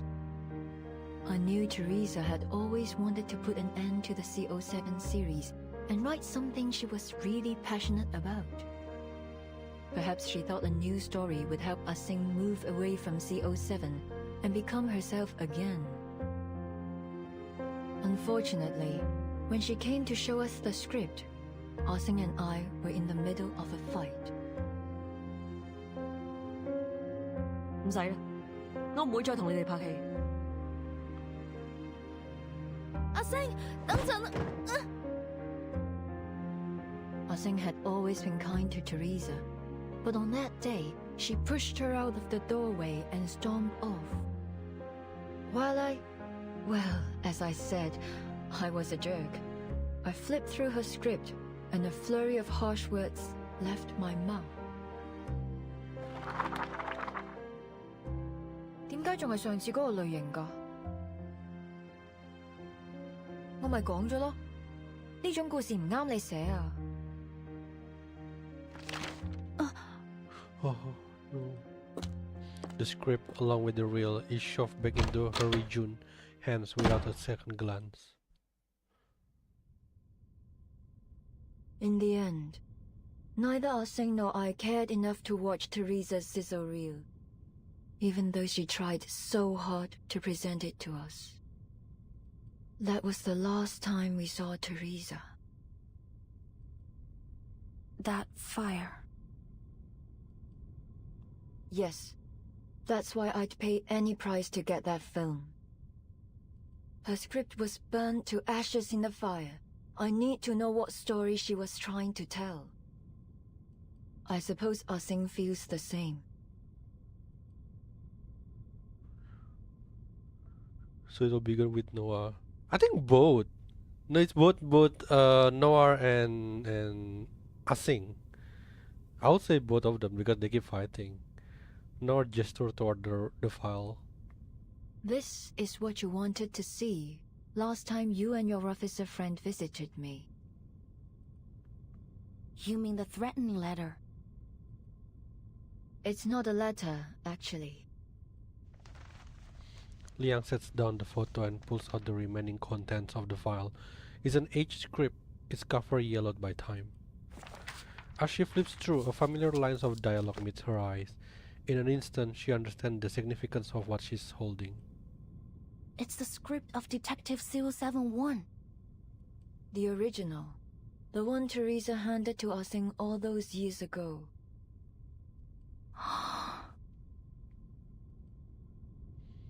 Liang never imagined that one day she would be holding the origin of the fairy film that inspired her as a child. There is no doubt Qixing must have returned it to Noah, but why? What does this mean? She continues to flip through until her fingers meet an object tucked between the pages. Is this a poster of the Shihua parade? Oh, right. It's almost time for the Dushu festival. With everything going on these days, I almost forgot. Liang's expression suddenly shifts. Wait, is Miss Qixing going to... Your guess is as good as mine. They exchange a glance, then both turn their gaze to the image of Shihua parade printed on the poster in front of them.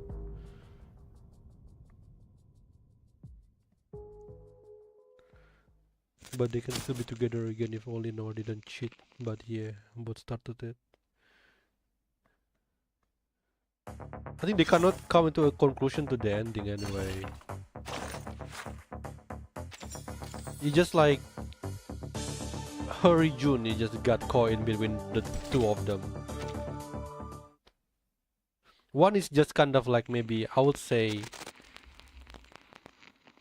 how to like mentally ill, that she thinks she's CO7, so obsessed. Wow, look at all these people. While the other is a bit of a jerk when she's young, so yeah. Both are on both of them. And whose fault is that? You are the one who took ages to get ready. Anyway, at least we haven't missed much. Looks like it just started. I heard there's a new event this year. I wonder what it is. Not an event. A film crew's shooting a scene during the parade. Apparently, they already talked to Mr. Shao and said they wouldn't cause any trouble. Mr. Shao? Isn't that Poitier called Mr. Joe? Let's go check it out. Maybe we can get into one of the shots. This is the busiest time of year in Chinatown. The streets are filled to the brim. But for those with keen eyes, some outlier can be spotted among the crowd. This is C2. All clear. Wait, is this the Journey to the West? Sun Wukong cosplay or something? Looks like one. Copy. Group C, all clear. No sign of target. All units, stay in position. Wonder how the Vigil girl and Eldon are doing. Having ended the transmission, the officer glances toward a Chinese restaurant at the street corner. Despite the bustling crowd, the sign on its door reads close. Do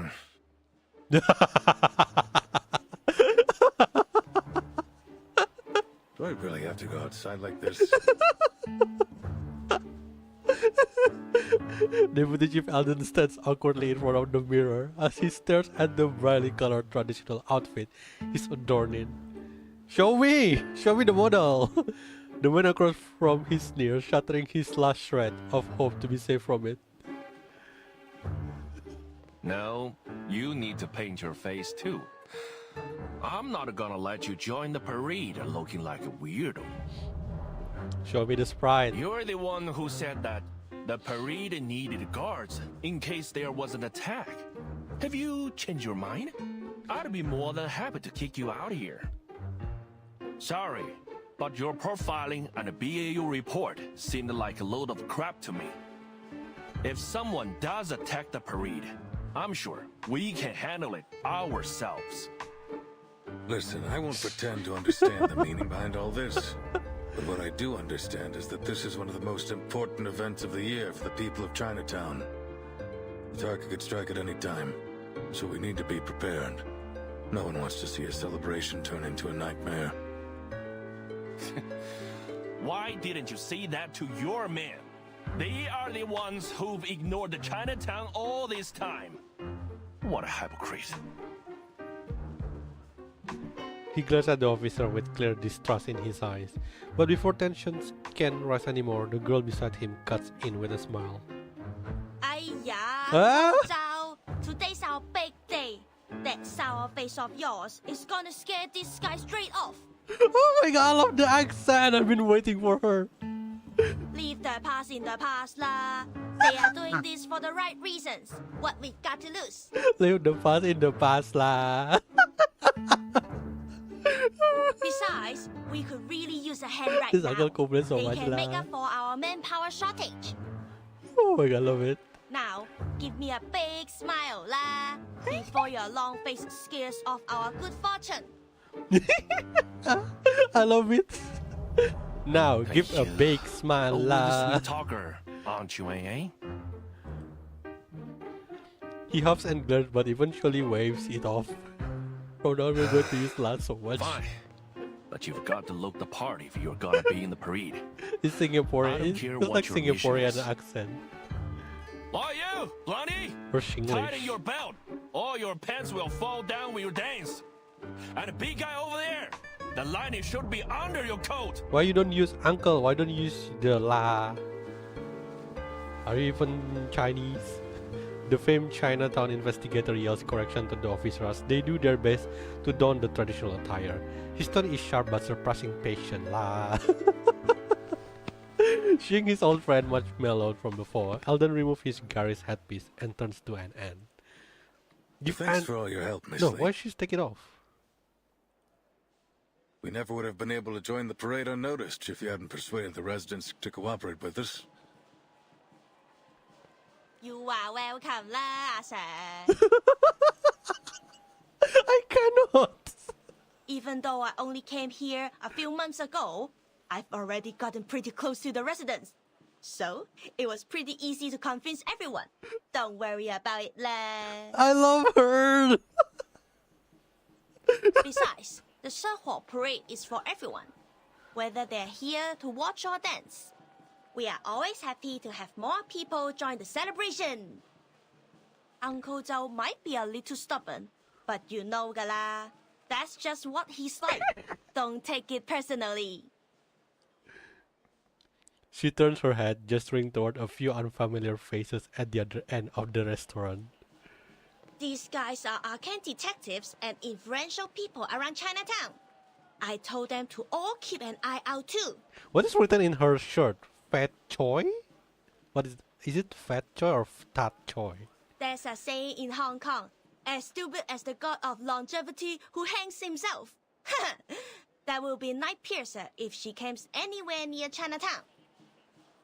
She's from Hong Kong.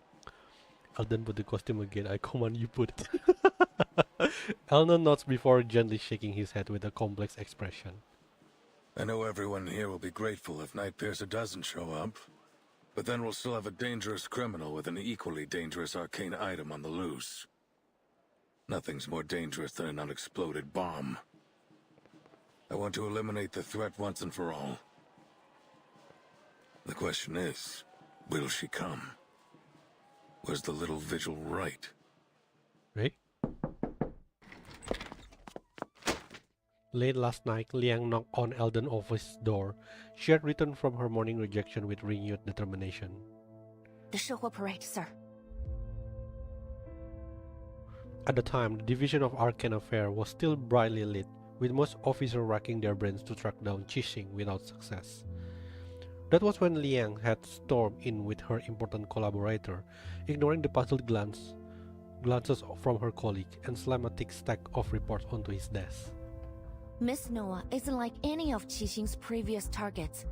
She's much more important. What, she's targeting Miss Noah? Qixing still can't accept the way Miss Noah ended Detective CO73. That's her motive. Really? Over that? I mean, I can't really... The ending consists of two major elements. The Shehuo parade, and the villain who should have been punished. She now sees Noah as that villain, and she's going to attack her at the coming Shehuo parade. Wow, this obsession is... That will be our chance to arrest her. The Shahua parade? Do you have any idea what you're suggesting? The sheer thickness of the report is intimidating. Eldon skims through it before casting a questioning look at the unexpected visitor Liang had dragged in. The visitor nods. Don't worry, sir. I'd be happy to cooperate. As bait. It couldn't be just for that simple reason, right? Unless Qixing is mentally ill. I think like the fact that she thinks she is CO7 is already kinda mentally ill, in a way.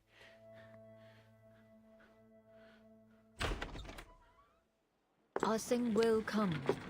I promise. But to the point that you want to kill people because she doesn't like the ending that the person give to the character is pretty extreme.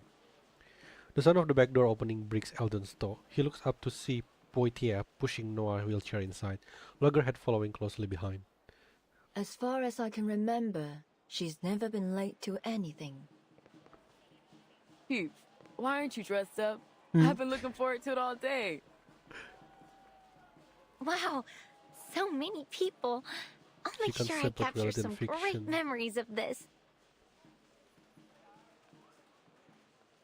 Noah remains her usual unruffled self, while Poitier teases her colleague, and Loggerhead eagerly looks around. And honestly, like, even it's pretty relatable in real life, you know, like a lot of people now like fall into this I don't know, more of fictional affection instead of like real life affection this day. So, you know, with the high waifu and husbando, especially like country like Japan. So you know, it's actually happening in real life. So Elden sang and rubs in his forehead. Oh, especially that guy, if you know, the one that actually marry Hatsune Miku hologram or some pillow, something like that. I understand that the festival atmosphere is exciting, but you ladies need to remember that we're not here I think to in a celebrate. way, there's people that There's a cannot tough different fight ahead of us. reality and fictional. Poitier, you sure you're healed up? That's why the birth rate is low. Yeah, and then they're trying to fit them also with this typical isekai harem kind of situation, making them more delusional. In my opinion. Of course, Chief. You've approved my participation in this operation. It's too late to take it back now. That's why like isekai harem just so popular in there. Even though I think like most of them is kind of trash. Alden looks her over. Clearly she's alive and well, but he still carries concern on his face. Eventually he sighs and nods. What about Miss Latham? They deny reality, yeah.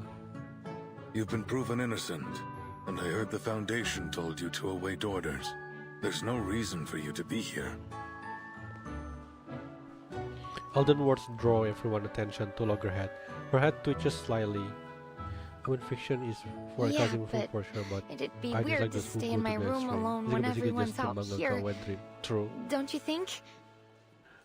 But even the reader, sometimes they just like using that as fantasy. Then you know, it's like their world is basically in their room. That's it. That's why we have like a lot of like hikikomori situation in Japan. Anyway, Because their reality waiting is for in their Scott to room. wake up The from her fantasy coma. they make I want to ask her from why she stole from the this Foundation fictional and pinned it story. on me. I need to know what she thinks about me and our friendship. Maybe it's probably kind of similar, like one of those waifu war, like dating like which waifu is better than who. If I let you guys do all the work while I just wait in my room, I won't be able to question her without feeling insecure. I know I might not be all that helpful, but I'll do everything I can.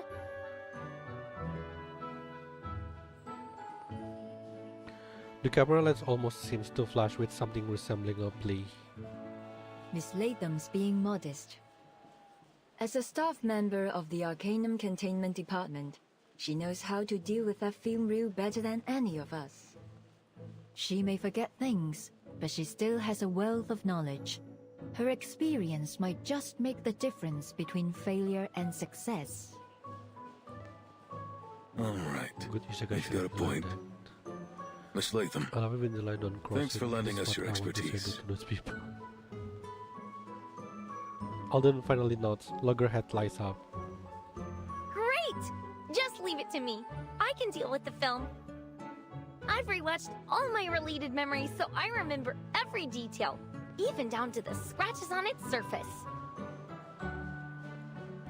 With Loggerhead official permitted to join, the final member of the operation team is the last to arrive. There you are. Oh!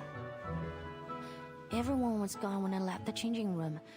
I thought something was... Huh? What's wrong? You look cute! Wow, the costume fits you so well. Fancy, whoa. It doesn't even look like a costume. Much fancier than that. You are like I the want to be able best to rewatch parade my dancer memories I've actually. ever seen. Your memories? There's no way the night piercer will spot you. Look at her, Uncle Zhao. So cool, huh? So cool, huh? The Chinatown investigator scrutinizes Liang from head to toe before letting out a derisive snort. Is that the Liang's family ritual dress? Let me see. Good. Imagine we actually You're watch very the embarrassing moment in your life. Nice to know that at least some kids remember their traditions. You better not dishonor your family wearing this, kid. I always like Winsong is here, like, and then she wear the free skin for whatever reason. My thoughts exactly. Everything's in place. You sure you can No, perform where's your this time, costume? Vigil? I don't want a repeat of last time. Where's your costume? Wear it. The alley out back's empty. Show us what you got. He gestured to the officer, motioning them to line up before Liang. Each officer stands tall and imposing, forming what feels like a solid wall before Liang. Refusing to shy away, she squares her shoulder and meets their gazes head-on. Yes, sir. I will prove myself to you. Alden not wearing the costume is cheating. Or is it like what, a test? Keep the sample. Whoa, we're gonna fight Alden? Let's show him what we got. I didn't bring any tissue, princess, so if you start crying, you have to wipe your nose on your new uniform. Even Poitier is against us. Alright, let's see if I'm up against a powerless little girl or a real challenger. Understood, sir. I will go easy on you. Whoa! She's cooking! I will go easy on you, badass. She's aura farming now. My responsibility. Damn! You won't get away. Not before you see my Chiang Liang. Here we go. What the hell is she doing? Is that her shoe? That's so lame, Poitier. And your hypothesis, a good point. Go, Liang Yue, with Alden.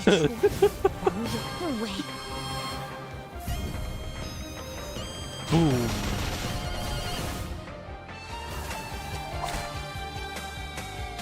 Alright, stop. We, or at least I don't let you know.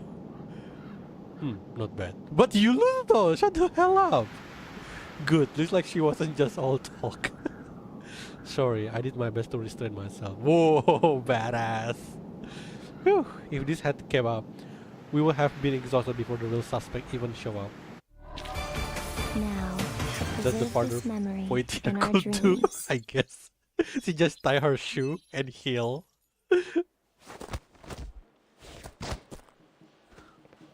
After several rounds of trials, Liang remained standing, her expression firm and determined, her gaze burning with resolve. Satisfied, Alden nods.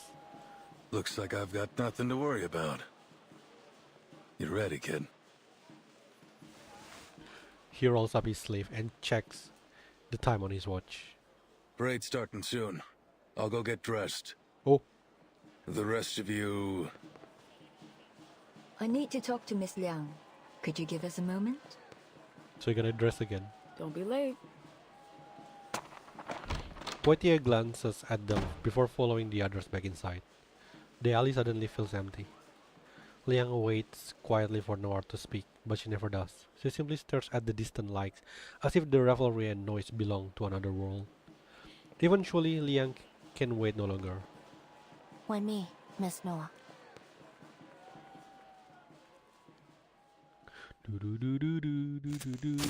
If you think about it, it's pretty tragic, the story of these three friends, I would say.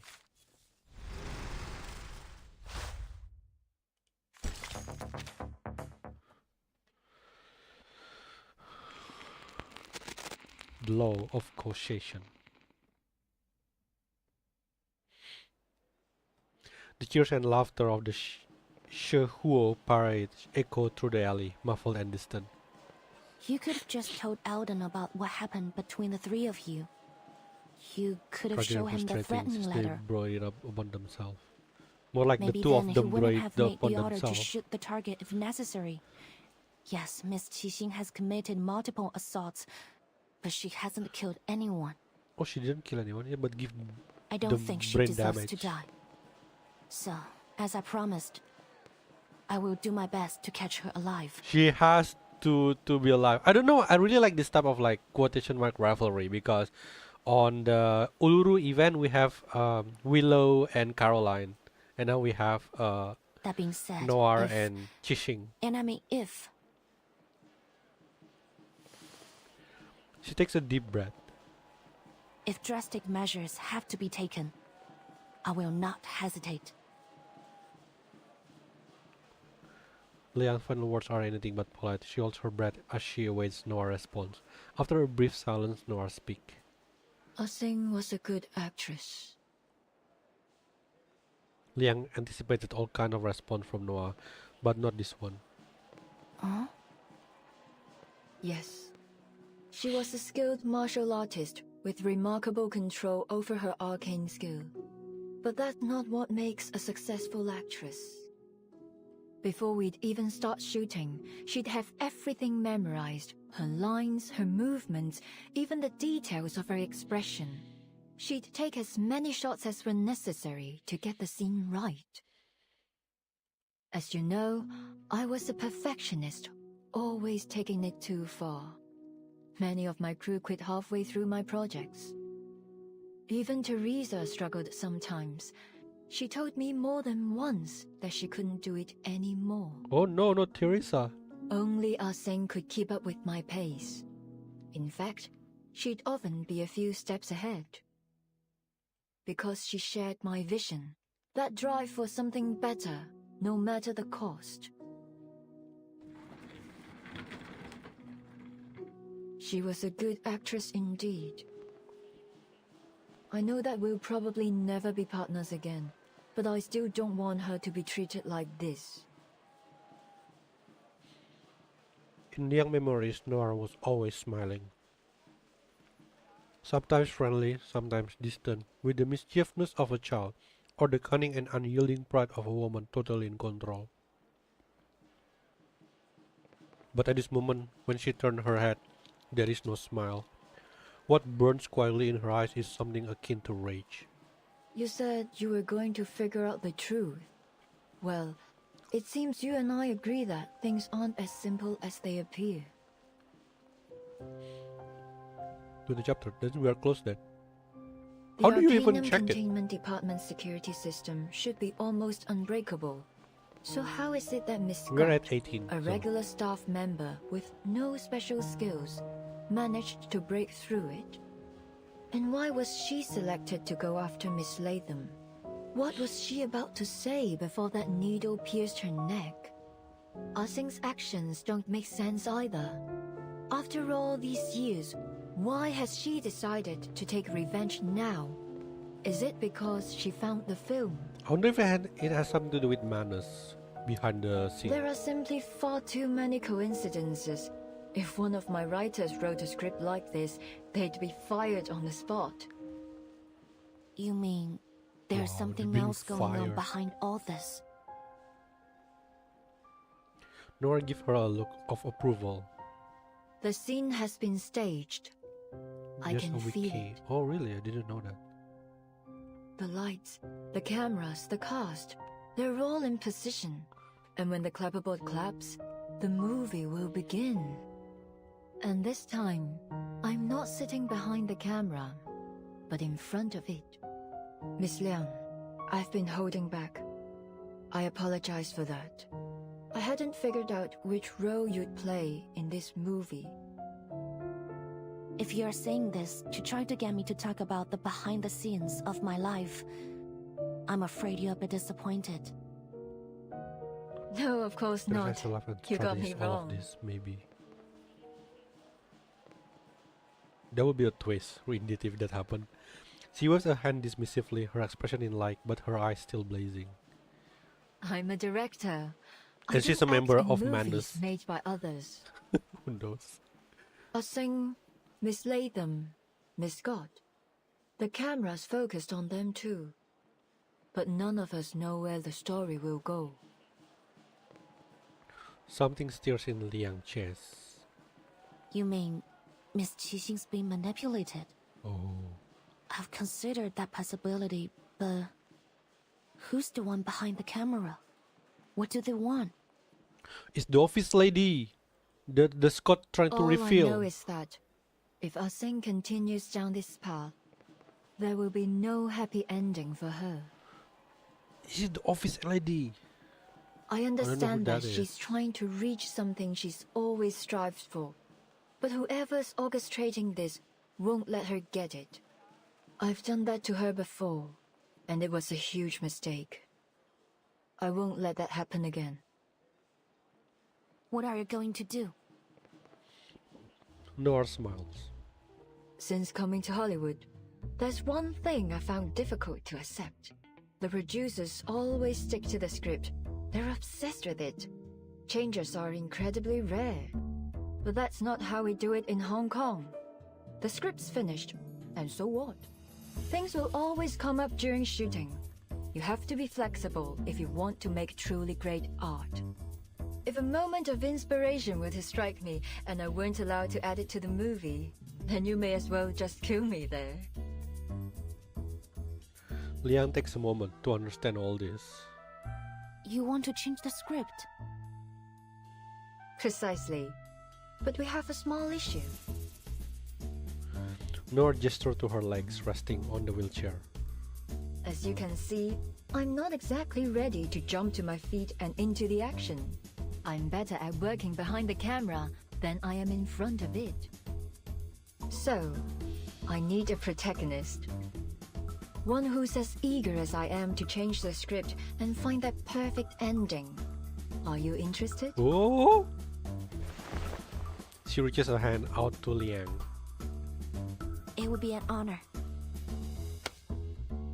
And Liang takes it in her own. This is gonna be like a spin-off of CO7. Noir will be shooting a movie during the Showdown parade as planned. Let's go over the plan one more time. Group A will hide among the cast. Group B, cameramen. And Group C, you're in the crowd. Once Xixing appears, close in and arrest her as soon as possible. Got it. They're all set too. Good. Everyone, take your positions.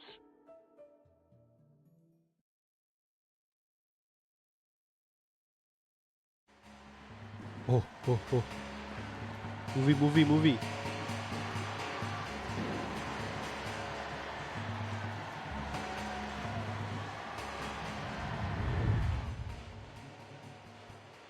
She's here. All right, Noir. The time has come. This will be our final scene.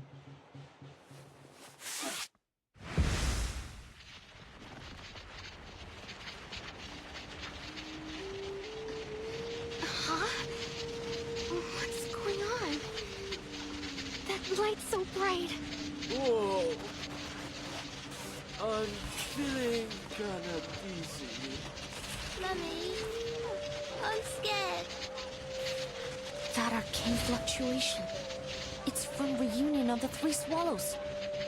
But how did she...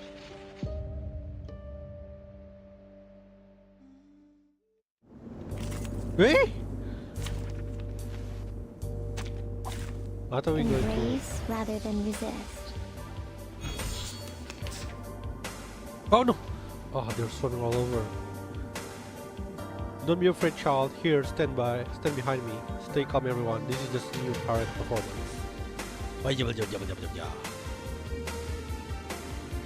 Please stay behind me. A good point. A new hypothesis. They should have made the cutscene longer. How did they cut us off in the good time? I know, right? I was expecting going to be like a long cutscene.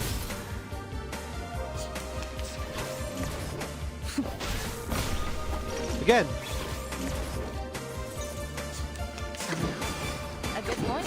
A new hypothesis. My responsibility. I can feel it. The source of this malevolent spirit is nearby. Wait, is that Xixing? Case closed. I'll be sure to write a report and put it on your... Are we ready for the final battle? The lights on either side of the street blur, polluting the night sky, turning it into a swirling mess. It's as if everything inside has been tossed onto a painter palette and smeared and blended. All definition have been lost. What's happening? Is this part of the parade? How'd they do that? What is sound? Wait! What's this? Stand back! A young officer rushes forward, positioning herself between the unknown monster and the Chinatown residents. Sailor, hand down! Whoa. Easy. Easy lah. Thank you. They teach you that in Hong Kong? That thing's nothing like the critter you're used to dealing with. What were you thinking rushing like that? You're totally out of your league. I was about to attack. What else was I supposed to do? He swallowed whatever snarky remark he had planned, instead looking around at the eerie figures shifting in the shadows. They look like ghosts, but there's something different about them. So, little ghost hunter, can that machine of yours tell us what they are? 1 second, Uncle Zhao. Lily's working on it. Under the bewildered gazes of the officer, the young ghost hunter human-headed Lily lets out a chilling, eerie laugh. An expression changes. What? You mean there was a living man's soul? Is it Lily?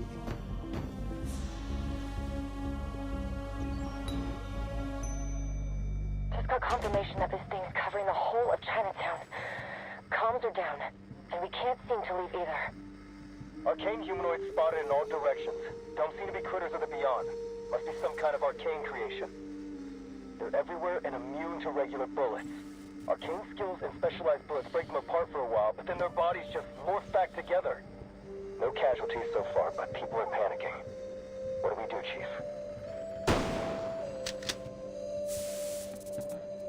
Sorry, not my type.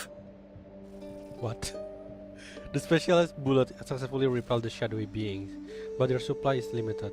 Alden has to fall back, yelling into his chameleon comms as he does so. Everyone keep calm. Groups A and C, protecting the public is your top priority. These things seem to follow anything that moves. Lure them away. Miss Lee, Mr. Joe, gather as many civilians as you can and guide them to a safe place.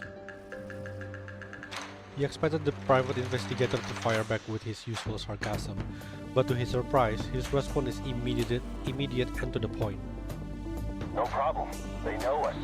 I'm sure we'll be able to calm them down. I'll tell them they are special effects. They all know that a movie was being shot here. That should help.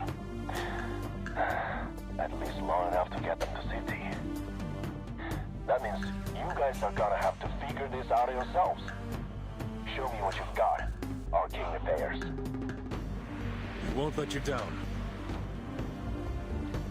He takes another deep breath, filling his body with renewed strength. Group B, hold your positions. Target's probably trying to distract us with these monsters. What's your status? Report immediately. This is Portier. Same thing's happening at the rear of the parade. Noir is fine, though. Keep it that way. The The rest of you keep your eyes peeled. The target could appear He's a at any badass. time. Camerahead, any idea what's going on? His loggerhead! The Arcanum Containment Department employee is the person most likely to understand the current anomaly. I think Chinatown's been sealed inside an arcane barrier created by the film. There's nothing in the records about this, but these arcane fluctuations are definitely from the film. What about those ghost things? I don't remember the file saying it could spawn spirits out of thin air. Well, I don't know. Reunion of the Three Swallows can play and record, that's for sure. But even if its power has been enhanced somehow, it probably wouldn't develop a completely unrelated ability. You are right, because it's not unrelated. Another voice crackles through the communicator. Even the usually carefree ghost hunter sounds a little tense. Remember the film's victims? Part of them was taken away by its recall ability. What they lost was part of their spiritual energy and memory.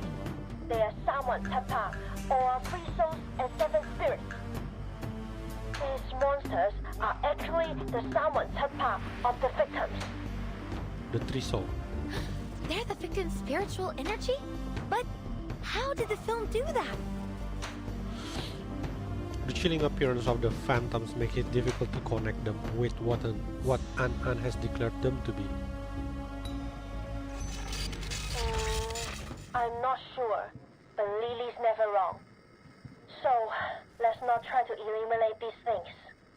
Or the victims will never get their 三魂七魄 back. Another voice transmitted through the DAA communicator reaches Liang's ears. Essentially, she's holding everyone in Chinatown hostage. We certainly weren't expecting that. Ooh, here we go. Liang looks at the figure standing just a few meters ahead. The frightened crowd clings to their family and friends, frantic and scared. And those who are alone gather with others near the dim glow of the shop front in search of any semblance of warmth and reassurance. They have no way of knowing that the one responsible for all this is standing just a few steps away. I didn't want it to come to this. This was between me and Noor, but you just couldn't leave it alone, could you? So here we are. Sounds like you already know what this film reel is capable of. Good. Saves me the trouble of explaining it.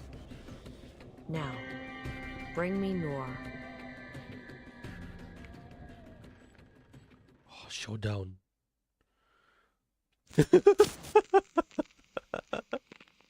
Can't be helped. Don't push yourself. We can watch tomorrow.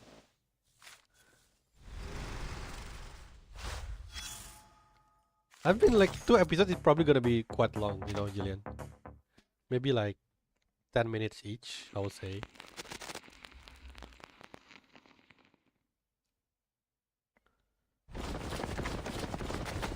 Target spotted. I repeat, target spotted. Within moments of the plainclothes officer words, the arriving police evacuate the crowd and seal off the street. The officer form an impenetrable barrier, trapping both the target and Liang inside. They stand in a face-off. What's going on? Who are they? The bystander erupt into fervent speculation. Deputy Chief Eldon steps into the containment zone. Impressive, Night Piercer. This is a whole new level, even for you. Tell me, Pray that I can kill what did the you pull to take final control boss of that quickly. film reel? I didn't pull anything, officer. It chose to fulfill my wish. That's all.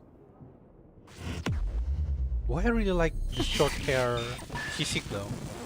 Without warning, an excruciatingly sharp noise tears through her skull, sending waves of vertigo crashing over her. For several agonizing seconds, she can hear nothing but the distant groans of the officer and bystanders suffering alongside her. It's a fight just to stay upright. When the assault on her sense finally subsides, the first thing she registers is a voice coming from her communicator. Something bad's happening. The urgency in the officer's voice sets Liang nerves on edge, but then her tone shifts. Wait. Maybe it's good. Those things. They stopped moving. They're not attacking anymore. You kidding? Liang and Eldon exchange a puzzled glance before scanning their surroundings. The shifting shadow have indeed stopped moving, and the reason is obvious. Their weary gaze turned to their target. She's standing calmly in the middle of the street, unfazed by the array of loaded firearms aimed directly at her. I never wanted to get innocent people involved. I'm so excited about chasing As I them said all before, at first, but knowing their story now this makes me is kinda between me and Noor. Now, may I see my dear old friend? If you're worried about her safety, the little vigil can tag along. Liang and Eldon exchange a look. It's too dangerous. We've already put Noir at considerable risk, but pushing her right into the hands of a criminal, I don't think so.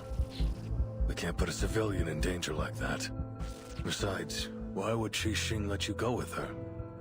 You're walking right into a trap. Trap or not, I'm afraid we don't have much choice. Noir, why you come out? Her voice isn't loud, but in this high-tension standoff, its slow and measured cadence feels completely out of place. Poitier pushes Noir's wheelchair forward, placing her squarely in the spotlight. Poitier, what are you doing? I told you to hold position. Noir raises a hand, smiling as she cuts off Eldon's rising fury. Please don't blame Officer Poitier, sir. I forced her to bring me here. What? What the hell are you thinking? It's time I put an end to all of this. No need to worry, officer. Our reliable vigil will keep me safe, isn't that right? Yes, of course. I will ensure Miss Noah's safety, Chief. Leave it to me. Alden studies Liang's face for a moment before shifting his gaze to Qixing. At last, he relents. Keep the target in check, Liang. Keeping his eyes on the target, he leans in close to Liang's ear and issues a low warning. James and the others are working on how to break this barrier we're in. Camerahead and that ghost hunter are helping them. Stay calm. We want to resolve this peacefully if possible. Haven't forgotten what you learned in negotiation class, have you? Of course not, sir. I got straight A's. Oh! Parent will be proud. Poitier takes Liang's other side and rests a firm hand on her shoulder. Guard up, rookie, and straighten your back. I get why you want to wear this outfit, but you can get things done with or without it. Isn't that right, partner? Right, ma'am. I won't fail. Before pulling away, Poitier gives Liang her usual rough pat on the back, but somehow it causes Liang's stiffness to melt away. Taking a steadying breath, she moves to Noah's side. Let's go, Director. Time for the final scene. Ikuzo. Oh, showdown! Accompanied by Liang, Noah wheels into the distorted world before them. It's as if a surreal nightmare is unfolding before their eyes. Look around you, Noor. Look at what we've done. This is like final scene of a movie. Jixing gaze wanders over the bleeding light and flickering shadow around her as she scrutinizes the crack and distortion in this twisted realm unleashed by the cursed film reel. But her expression holds no trace of admiration. This is what her film, the very last work of our dearest friend, looks like now. Tainted, twisted, and wicked. All this is proof of our guilt. The blood on our hands. So, what are you going to do about it? Teresa's never coming back. She's dead. Nor doesn't shy away from the word.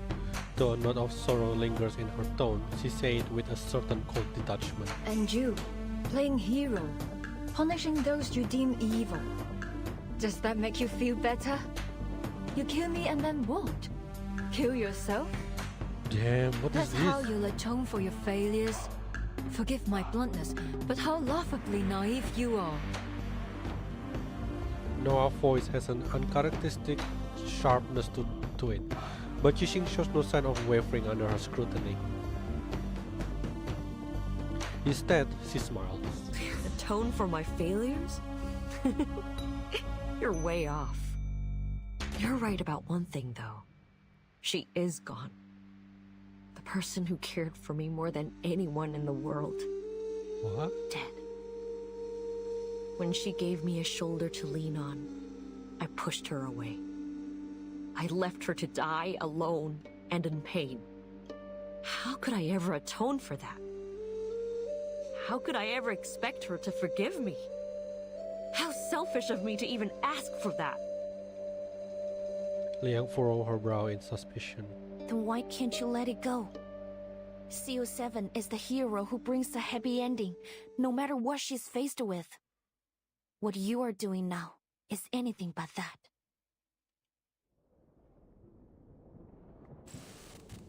The hero who brings a happy ending, no matter what she's faced with. That's what I said in the behind-the-scenes interview of CO7 too. I'm surprised you even remember that. After a brief pause, she smiles again. But there'll be no happy ending for me. You probably heard that. After she died, I starred in a few movies with other directors. But they all went south. Not because they weren't commercially successful or popular, but because I couldn't shake that feeling of disgust. I'd never felt that playing CO7. The cameras, the boom mics, the spotlights, the sight of them made me want to throw up, scream, do anything to run away from it all. Eventually, I retired from acting. But that sense of disgust never left me. It haunted me wherever I went, whatever I did. I kept asking myself, why is this happening to me? Why can't I just act? Why? Day and night, I wrestled with these questions. Until one day, I found the answer. Her gaze burns with intensity, and yet it carries a bone-chilling coldness. It is fixed firmly upon Noah. It all began with a dire mistake. One that needs to be corrected. Whoa, are we starting? Silver needles streak through the air in a sudden downpour. Miss Noah, get back! Final boss. No, don't balance me! I wasn't wrong about you after all.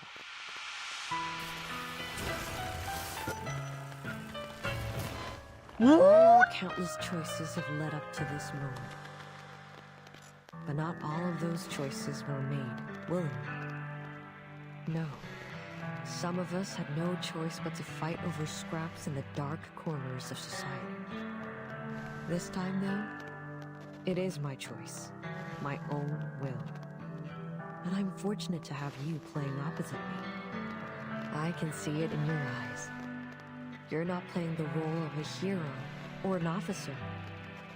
You're yourself, and nothing less. What about you? Is playing the role of a murderous villain really what you want? The answer to that is yours to find out, little Vigil. Embrace rather than resist.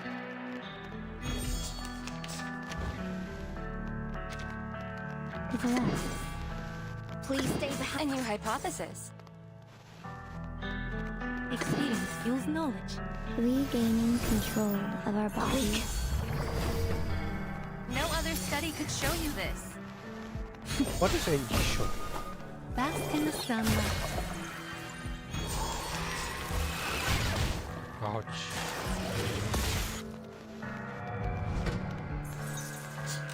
A word of warning. Ah, god damn it. I was moving the cart. Please. A good point. My responsibility. Taking another look? Don't touch the device.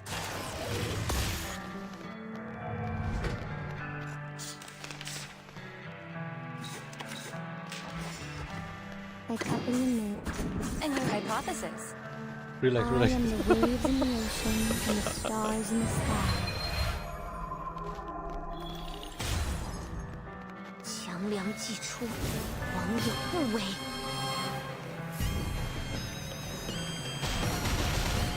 It kind of remind me of the boss from Perfect other Foe study could Bianca, show you this. if you remember. There's only a head, a green head. Whoa! Did you just copy me? No! What happened to Winsong? Oh, it seems you know how to take care of your friends. Oh, another addition to my collection. Soon, you'll all be God tucked damn it, I away was so in my prepared. film reel. I have to kill it maybe. God damn it, there's nothing there.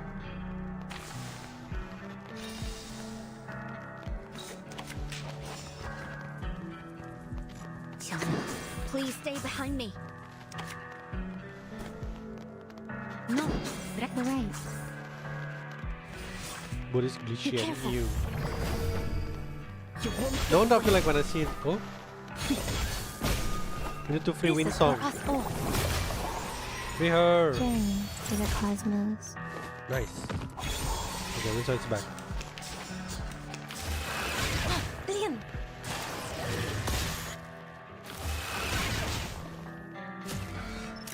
Whoa. I've been waiting for this. Get the camera rolling, Noah. At last I'll get the ending I always wanted. Looks like there's no stopping you. In that case, I'll make you stop. Nani? Can I one-shot it? See how my skills glisten in the sunlight. Experience fuels knowledge. An academic question. The sparkling of the sea, the shimmering So it's all about the of ending, There is and I always think a so. light to follow. Maybe she want to die as a villain. Did you like Smash in the that water. phrase? If you live long enough, you will. What do you call it? You can die as a hero, or you live long enough as a villain. Limited I think this is scale, what happened in the infinite story. lines. Calculating distance. Nice. Enough of this, Xixi. Stop this feudal resistance and face reality. No matter how hard you try, you can't change the past. No, little Vigil. This isn't my curtain call. Not yet. Not yet. Watch out, Liang. Now, to preserve this memory.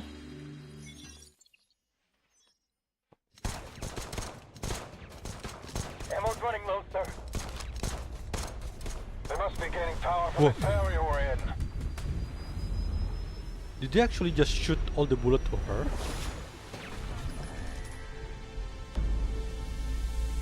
I hate you, Noor.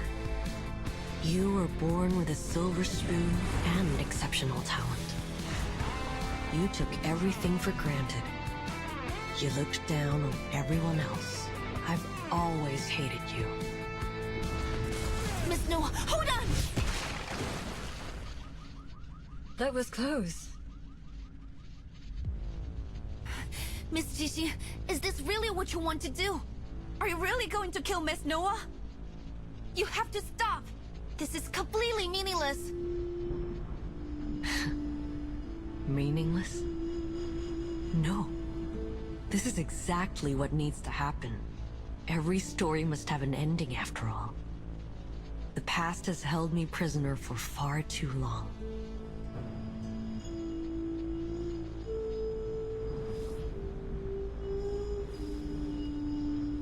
I need an ending, a conclusion, so I can finally leave it behind me. Only then can I reach my perfect grand finale. Qiangliang, impossible. You didn't chant the incantation. This Whoa. time, I won't hesitate. You're my inspiration, Miss Xixi. Like the countless kids who were once lost. I found myself in CO7, and that's exactly why I have to stop you. 降亮既出，网友不韦，斩杀凶旧，小节不详。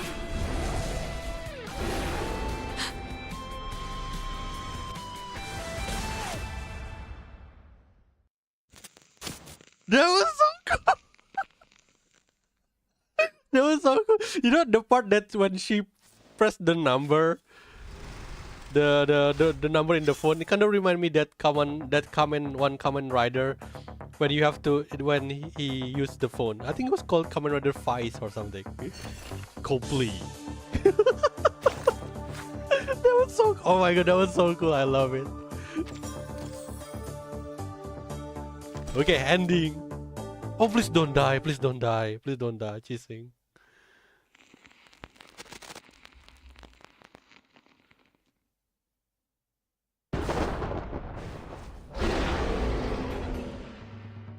A brilliant flash splits the darkened sky in two, and a thunderous roar scatters the shadow. All fear and unease are forgotten in an instant. Every head turns to the place where the lightning struck to see a colossal beast standing in solemn majesty. The crowd falls silent, then a single young voice cries out. Mommy, look! It's Qiangliang!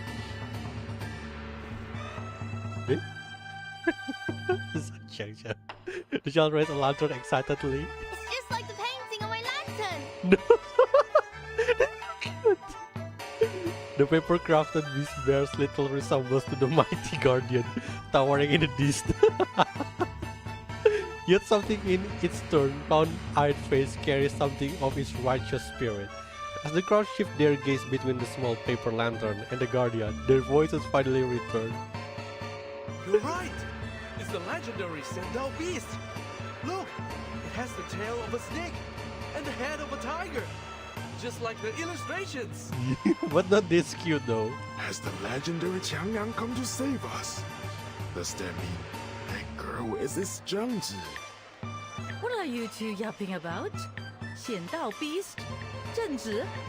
Those are just fairy tales. Didn't Mr. Zhou say this was all part of a film shoot?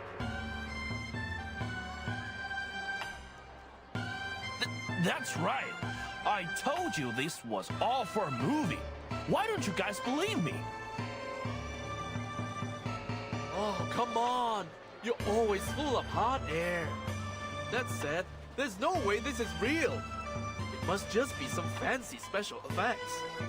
So, I'll believe you this once. It's from Projector. Wait, so all those things were fake? I almost freaked out when those ghosts came out. Costumes and makeup are so real looking. Man, am I glad I came to Chinatown. This parade's been insane. I gotta take more photos. The fear that once filled their hearts gradually fades. Those who understand the truth exchange knowing smiles. Wow, that's Changliang, huh? Looks totally awesome.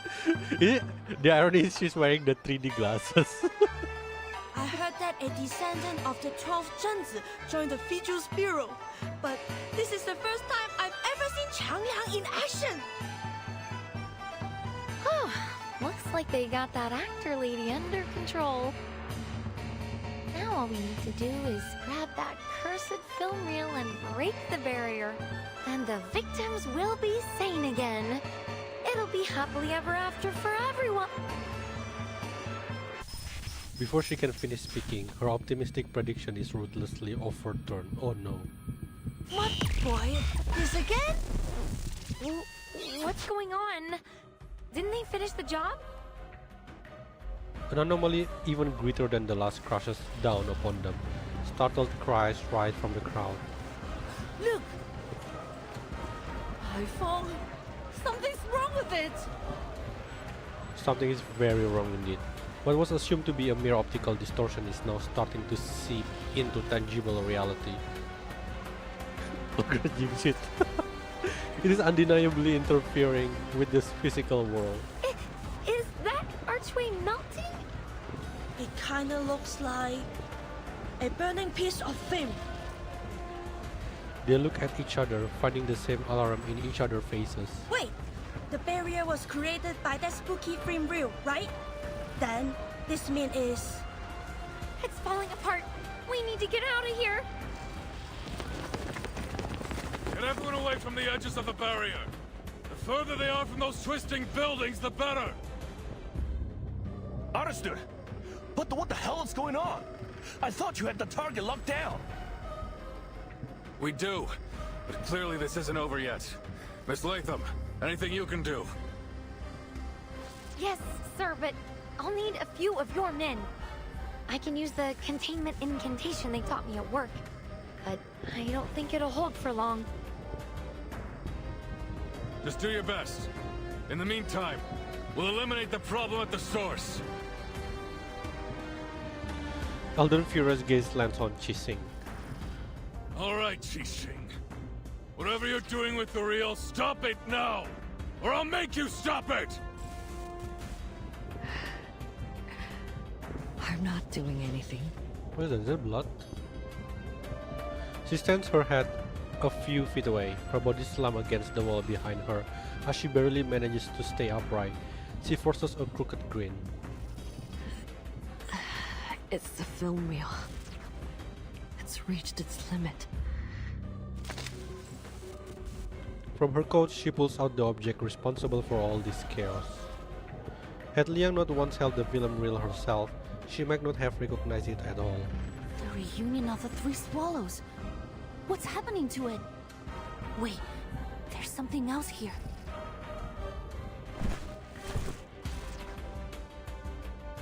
No doubt about it. Evil spirits. An insane number of them. Anan shoved through the crowd, rushing to Qixing's side. With just one glance at the film reel, her face goes pale. Upon hearing Anan's words, Liang's expression darkens. So you think so too? We had a similar encounter at the City Hall not long ago. Mr. Wang must have lost some of his spiritual energy to the film reel, leaving his body open to wandering evil spirits. Since then, I've suspected that. The uneasy speculation lodges in her throat, but Anan voices it for her. Of course! I should have realized earlier! The ghost hunter lets out a long, frustrated sigh, then furrows her brow in thought, her expression growing increasingly grim. Obviously, evil spirits would be attracted to the film reel. It's like leaving a pot of honey in front of a wasp's nest. A living soul is a wandering spirit's favorite meal. So with the number of souls scattered in the film reel, it's like a total feast. All that evil spiritual energy must have the film reel bursting at the seams. Anan scans her surrounding, alarm in her eyes. The collapse is approaching fast. It's as if reality itself is about to be swallowed whole. Yet neither Liang nor Anan can see a single wandering or evil spirit. A sudden realization strikes Liang. Her gaze snaps to Qixing. But upon seeing her, her eyes widen in shock. Miss Qixing, your hand! I must admit. Deep jagged cracks have spread across the entire film reel and climb up Qixing's hand and arm like sinister veins. The film reel isn't the only thing at its limit. I can't hold on much longer. The vessel containing Xiang Liang, strapped around Liang's waist, starts to shudder. To Xiang Liang, the malevolent energy emanating from Qixing must be eradicated. What does that mean? A thought flashes through Liang's mind. Could it be that the film reel has been out of control since the beginning? That depends on how you define the beginning. Even though Qixing avoids answering, Liang knows she's right. Scattered pieces of the puzzle find their place, and finally the picture begins to form a whole. Since the moment Miss Latham played the cursed film, people have started to suffer from mental disorders. But if you think about it, the sequence of events doesn't make sense. There were only 5 victims of the film incident in Hong Kong 8 years ago. But this time, the number of victims was growing rapidly. That was until you got involved, Miss Qixing. Is she trying to stop it? Ever since you took possession of the film reel, only a small number of specific people have been targeted. We thought you were exploiting the reel's power to carry out your vigilantism, but in truth, you were trying to control the reel by limiting its victims to those you deemed as villains. Though disbelief still colors her voice, her words are not a question. Alden and the others stare, caught between shock and suspicion, as they turn toward the woman they assume was the true culprit. Is that true? You flatter me, little Vigil. I simply didn't want her legacy to become a tool of evil. That was never her intention. So that's why you did all this? You wanted us all at the parade because you were losing control of the reel? But isn't your goal to kill Miss Noah? Was that also a setup? If the film reel wasn't part of your plan, then what was?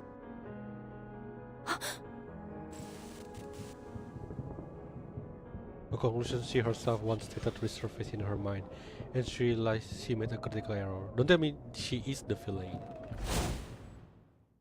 Miss Qixing still can't accept the way Miss Noah ended Detective CO73. That's her motive. The ending consists of 2 major elements, the Shehua parade and the villain who should have been punished. She now sees Noah as that villain. Noah isn't the villain, is she? In your perfect grand finale, the villain you intend to kill at the parade is none other than yourself. It's a good ending for everyone. The big bad finally gets her comeuppance. And who better fits the role than me? This is the grand finale you want to have? But why does it have to end like this? Because this is the way it has to be. When a drop of ink falls onto paper, no matter how hard you wipe, it can never be spotless again. People say that every saint has a past, and every sinner has a future. What garbage. Some mistakes can never be forgiven. What happened to He was an accident. You shouldn't blame yourself for her death. It wasn't your fault. But it was my fault. It was my stubbornness, my selfishness, that pushed my dear friend, who really, truly cared for me, toward the cliff. How can someone like me carry the title of CO7? I don't deserve to stand in the spotlight ever again. Punishing those equally despicable pieces of scum made me feel better for a while, but it didn't last. That sickening feeling inside, that disgust in myself, it wouldn't stop. I looked everywhere for a way to heal it. But then I realized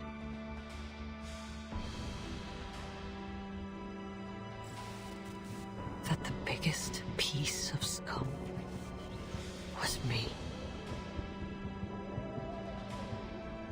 Jixing looks up at the sky and lets out a long breath. For the first time, her expression softens, as if she has finally released a burden, and within her eyes, something new flickers. Hope. The answer was so simple. I can hardly believe it took me so long to see it. And now, it's time to put an end to this nauseating nightmare. Liang cannot understand it. No, you're being too harsh on yourself. He doesn't blame you. I'm certain of it. Quit it, Vigil. Look around you. Can you still claim that I'm not to blame? Well, I can. And let me tell you, Teresa was much stronger than you say she was. Liang turns to see Poitier helping Noir back into her wheelchair. Yes, Teresa would cry often, but that made her no less determined of an artist. And before long she'd be at my door saying, I made some edits. Take a look. You know that's what she was like. Do you seriously think she gave up dreams, her life, just because of a few harsh words? No, I could never have a coward like that as a partner.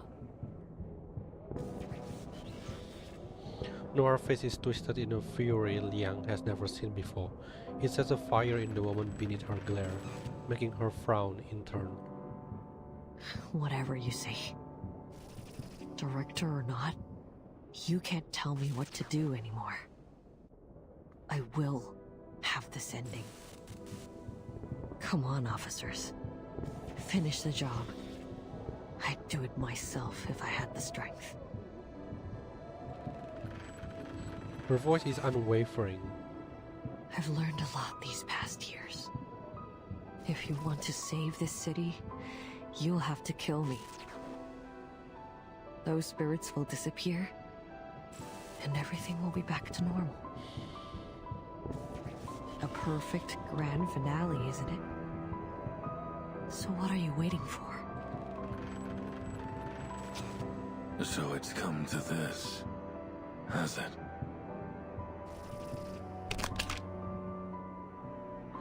Alden swears under his breath as he reaches for the gun at his waist. Qixing watches on, seemingly pleased. Wait, sir! Lightning shoots through Liang's body. Her feet, once nailed to the ground, suddenly feel weightless. She steps forward. There's no guarantee that things will play out like Miss Qixing said. Please, let me try something. After all, exorcism is my and Qiangliang's specialty. Wait, what are you? Before either Eldon or Qixing can react, the film reel is already in Liang's grasp. Liang! You out of your mind or something? Yes, there are a huge number of evil entities bound within it. And this is probably the most formidable opponent Qiangliang and I have ever faced. But I must confront this challenge. Not to protect the honor of my family, or to mimic CO7 either. But because I want to. Because it's right. Every story has an ending. And I must act to create the best one for everyone. Sorry, I don't have any flower words or clever arguments. But if you're willing to help me, please, Qiangliang, heed my call.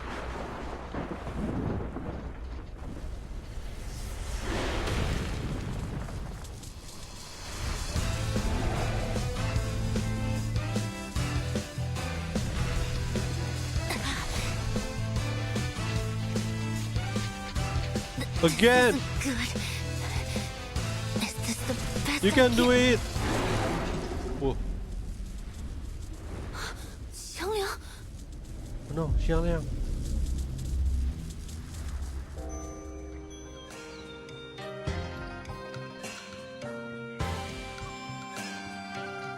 幸有大贤方相使，受天子之托，向12摄提神请愿，得巫武之礼，降服恶兽，收为己用，更名为显道兽。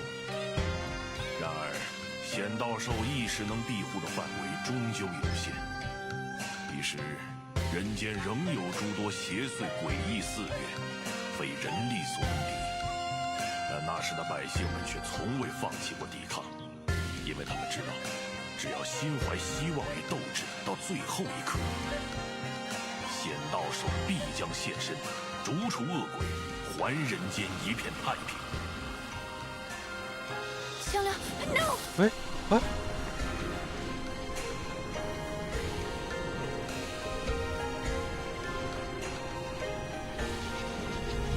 Oh no! Oh no, Kitty! Xiangliang!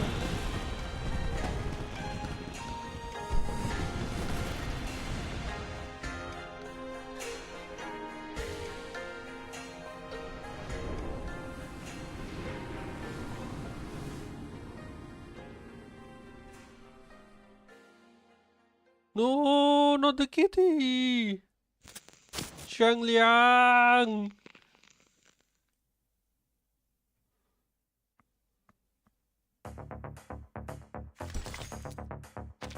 Oh, there's the 21 chapter, Julian. Wait, does Xiangliang can actually die? No, right? It's a spirit. The storm clouds gradually disperse and sunlight stream into the world. In the corner, the television broadcasts a new report. Last night, the Chinatown Shuhu Parade drew Can hundreds cannot as just tourists and locals summon it gathered again? for the Eastern spectacle. These photos, shared by an enthusiastic tourist, show the enormous holographic images that were created on site using arcane skills to present a stunning performance of the Chinese folktale Qiangliang's exorcism. The event has been deemed a well-organized success, with many promising to attend again next year. Locals have expressed their thanks. And believe he will come back. Hopefully, yes. One spokesperson said, "It's been wonderful to share our culture with people from all around the world. Chinatown is always ready to welcome new friends from both near and far." In In other news, the arcane vigilante Night Piercer, who has perpetrated dozens of attacks across the city, has been apprehended by the DAA. Night Piercer was revealed to be Qi Xing, a former Hong Kong movie star. Some members of the public have expressed continued support for the vigilante due to the questionable backgrounds of her victims. Deputy Chief Eldon of the Division of Arcane Affairs gave his response. Vigilante justice is incredibly dangerous to our society. No individual has the right to bypass the law and enact their judgment on others. Taking the law into your own hands will only lead to chaos, violence, and potential harm to innocent people. We urge the citizens of Los Angeles to place their trust in us as we continue to dedicate ourselves to maintaining a safer society for everyone. If you share our passion for justice, we encourage all citizens to direct their assistance and feedback to the Division of Arcane Affairs. The LAPD has just announced a plan to add a number of positions for Arcane Affairs officers in the coming year to address the DAA's staffing shortage. The St. Pavlov Foundation's Vigils Bureau training program is also set to begin in the coming months. To apply, please dial... Hey! Dial what? I'm gonna join. Hearing this news, the woman hops up joyfully and turns to the man sitting up in bed. Hey! They're hiring Arcane Affairs officers! Hasn't it always been your dream to don the uniform? Looks like they accept all the applicants too. Why don't you give it a shot when you are better? You have to be fit though. Knock it off. I've been a greengrocer for 20 years. There's no way I could be a cop. Right? He waves off his wife, but as he does so, he turns to the man beside him with a nervous look on his face, expecting the idea to get shot down. Is it so? But the reaction he gets is unexpected. What are you staring at me for? If you want to do it, just do it. I'm sure the neighborhood will be glad to see you wearing the badge. Besides, I spent some time with the officers at the parade. I'm sure that you will be just as capable as them. You're gonna have to toughen up a little though. Cause said no doubt, just do it more. Liang, who has been watching the exchange, smiles. Mr. Wan, you're strong, healthy, and have a natural talent for arcane skills. With a little training, I'm sure you'll become an outstanding officer. There's a lot that goes into being an officer, but I believe what matters most is the heart to pursue justice and the courage to protect others. The doctor said you can be discharged soon. You should seriously consider applying for the position. Well, in that case, I'll think about it. Consider about the benefit. Thank you so much, young lady. I heard you were the one who got rid of the curse and saved everyone. You are our hero. She claps Liang's hand tightly in a warm grip. This time her hand is steady. Liang returns the handshake. You're too kind, madam. I was only doing my job. And I didn't do it alone. It was a combined effort. How about the salary? Do a 4-time bonus Well, maybe day that's off. that. No more cursed film crazies. Almost all the victims have recovered. Most of them have already been discharged too. Just a few poor saps who got hit hard are still around. But they should be out of here before long. If Poitier can do it, I think you can do it, Mr. Wong. She doesn't even do shit. Same goes for the victims in the parade. They've all regained their I'm sorry, Poitier. or what's it called again? Anan gives a helpless sigh. It's 三魂七魄啊 madam. Just call it spiritual energy or They something just like said that. take credit and I'm not sorry for it. I heard that those crooks who were taught by a thing or two by Qi Xing has also recovered. Well, mentally lah. Mentally They are lah. pretty physically messed up. So, they will have to stay here for a while, I think. But she's like, it's like she's holding a laugh. So many victims and not a single death. That's a blessing. Wow, not a single death. Oh, that means Scott's still alive. Xing pulled her punches, apparently. I guess deep down, she wasn't the deliverer of justice she claimed she was. Oh, not even the... yeah. Well, no use criminal. wondering about it. Years on this job will quickly show you that the madness in Arcanist blood always comes out in Arcanist criminals. Trying to understand them is a waste of time. That may be the case, but I think that if we look at each other as individuals, we can come to understand one another eventually. She takes out the brick-sized mobile phone she has carried with her since she was 6 years old. But now its screen remains dark. No matter how much Liang tries to summon the spirit residing within, there is no response. Oh no. If we'll try our best.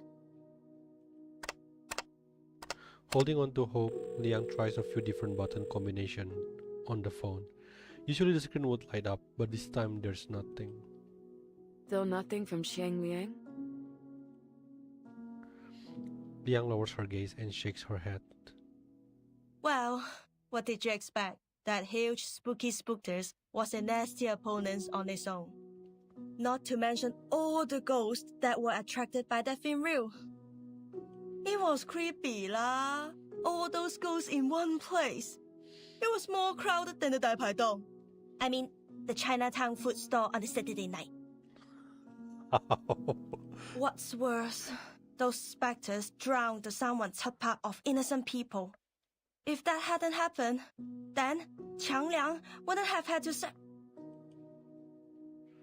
Anan cuts herself off. It would be too cruel to say this word in front of Liang. Qiang Liang was lost because of my incompetence. I don't know how I'll be able to face my family now. And there's something else that's bothering me. When Qiang Liang pulled in the evil spirits, I thought I was going to die with it. But it looked at me and pushed me aside. It bore everything, all alone. Why did it go to such lengths to help me? Because I'm its Junzi. The way it looked at me, I think it wanted to tell me something. But I didn't understand what. Qiang Liang had been by my side since I was 6. But I always saw it as a heavy burden or a double-edged sword. I never saw it as an independent individual or as a friend. I never tried to truly understand it. And now, I've probably lost the opportunity to ever understand it. Liang sighed and falls silent. The other two exchange a glance and simultaneously pat her on the shoulders. Come on, enough with the long face. Maybe Qiang Liang will respond to you one day lah. You never know. And I'm here if you ever need my professional ghost busting service. Exclusive discount just for you Agreed. Isn't it a literal legendary beast that's existed for ages? No way it bit the dust just like that. This one I think also. I think it's gonna come back. I bet it's recharging in its lair or something. Then it'll come back when it's full of juice again. I hope so. So Kitty not really die. She knows these are just comforting words, but their concern for her gives her the strength to move forward, nonetheless. Oh, don't say that! Oh, Poitier! There you are! And the ghost-busting girl in Liang! Great! A familiar figure waves from the end of the hallway as she hurries over. Noticing Liang's slightly surprised expression, she slows her steps. Oh, sorry. I mean Officer Liang. But if you don't mind... Of course I don't. Just call me Liang. Despite her swift response, Liang still feels a little surprised when she sees the officer extend her hand toward her. Oh, where are my manners? Name's Jenny Carter. Just Jenny's fine. Unlike your instructor, I don't try to hide my appreciation of people. Wait, is it the same girl at the very beginning? I gotta say, you've done an awesome job. Folks in the department have all And been she talking just about introduced herself it. We're now? proud of you. Please tell me there's some way to postpone the end of your field training. This is the second hand Liang has shaken today. Thank you. That's very kind. What brings you here? Deputy Chief Eldon, of course. Who else? Foundation staff have arrived. They're gonna take over Qi Xing's interrogation and everything. They're gonna take the film reel back to their headquarters, too. But your request has been approved. We can watch Reunion of the Three Swallows before they take it away. Oh. Are you gonna show it? I heard it's pretty short, like a trailer, according to For Loggerhead. crying out loud, the DAA isn't a movie theater. Where'd all these people come from? Eldon scans the group before him. My apologies, sir. I invited them. This may be the only chance for Teresa's last work to be shown to the public. I want as many people to see it as possible. Yeah, I'm curious also. Every filmmaker wants their work to be shown Please to the show it, world. please show it. I appreciate your understanding. Before Eldon can respond, an uncut scene. Come on, sir. It's no big deal. Everyone here knows what really happened. We just want to know what the film's about. Yeah, didn't you see something on TV about assistance and feedback? You'd be going back on your word if you ignored us now. Hey, don't you go talking circles around me again. Even in this harmonious scene, the two men can't help but bicker. Poitier rolls her eyes. Luckily, the two are quickly interrupted by a woman in a Foundation uniform. No need to worry, Deputy Chief Eldon. After thorough examination, we've determined that the film reel no longer possesses the ability to twist reality. So we can It watch was it. our negligence that allowed the film to be taken in the first place. So, as Mr. Zhou said, the people deserve to know the truth. Show it, show it. Besides, every viewer is required to sign this confidentiality agreement before entering the screening room. All right, everyone, please hurry. The movie starts in 15 minutes. Oh, I'm pumped. No way I'm missing this. Give me a pen. Why do you need a pen? Anand heads over to the desk, and the DAA officer and Chinatown private detective follow suit. Liang and Noah, on the other hand, hang back. They already signed the confidentiality agreement. After all, they are the one who drafted it. You have my thanks, Vigil. If it weren't for you, I doubt Ah Sing and I would have had this chance to watch our good friend's swan song. I also have to thank you for helping me stop Ah Sing and for helping me keep my promise. Your promise? Noah pats her hands on her thigh. Yes, I swore on these two legs. In the past, all I cared about was making the best film. I saw everyone, even my actors and writers, as tools to reach that goal. But I was wrong. Come to think of it, what caused Noah to, in wheelchair? There's no such thing as a best film, only a better film. And to make a better film, I need a team around me. What matters most is the people who make the film, not the film itself. She turns her head and looks toward the bolted door at the other end of the room. But as long as we're living, there's still a future. Maybe I should hire a good lawyer for Ah Sing. They can probably secure a shorter sentence. When she's free again, both physically and mentally, perhaps we can make a movie together, just like old times. Liang is momentarily stunned. Are you sure? With all due respect, Miss Noah, that will probably be a very long time from now. So, even if we're old ladies by then, as long as we can still move, I'm certain we can make movies. Speaking of which, you'd make an excellent addition to my crew, Miss Liang. Don't hesitate to contact me if you To reconsider become your career CO7, choice. new generation. You're very generous, Miss Noah.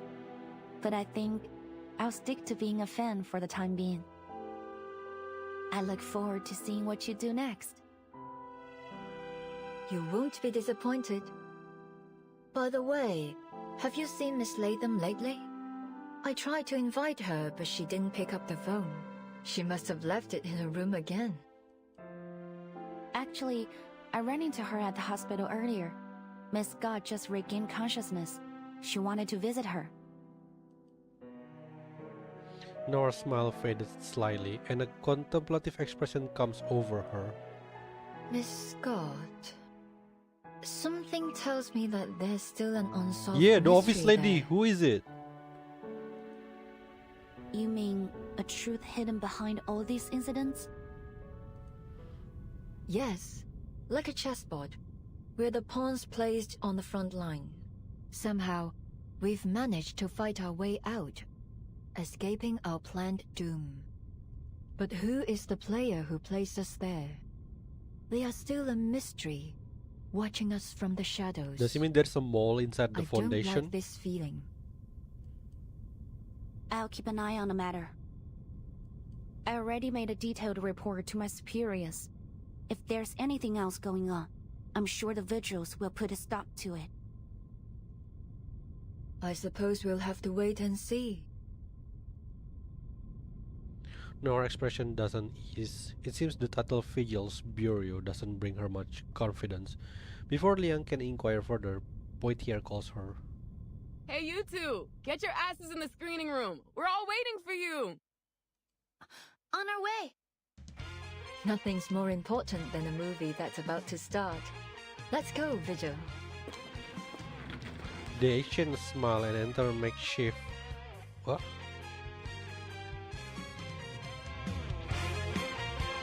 No, they don't show it! Arya Poitier. That's her name, Arya Poitier. Qixing. Constance Scott.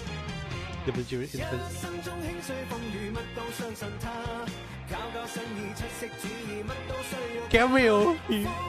Rizun. Matilda Bonich.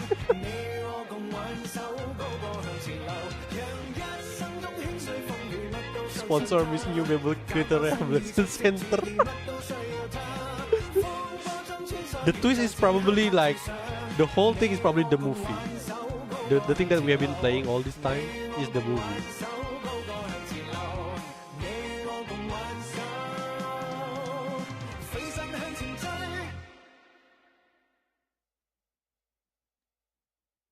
Ending credit scene. Hey, there's more? That morning we lay amidst in the ruins, and Sis handed me a bottle of beer. Suddenly I understood. I already had the whole world, I just had bothered to look. You are right, if we cut out the chaotic, corrupted footage, this could be a great film. That line, it's so terrorist. Oh, come on, you don't even show it! Don't teasing us like that. A house can be rebuilt and the gaps between friends can be mended. She always loved life. It's hard to believe, especially after seeing this. A Teresa like this would never have taken her own life. You are right.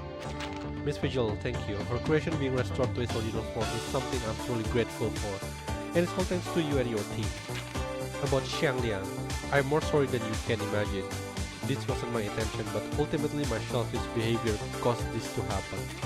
If there's anything I can do to make amends, there's no need to feel guilty, Miss Qixing. Purging the ghost plague is part of Xiangliang and my duty. I know that you really like those movies. I must have really let you down, kid. I won't lie, I was a little disappointed.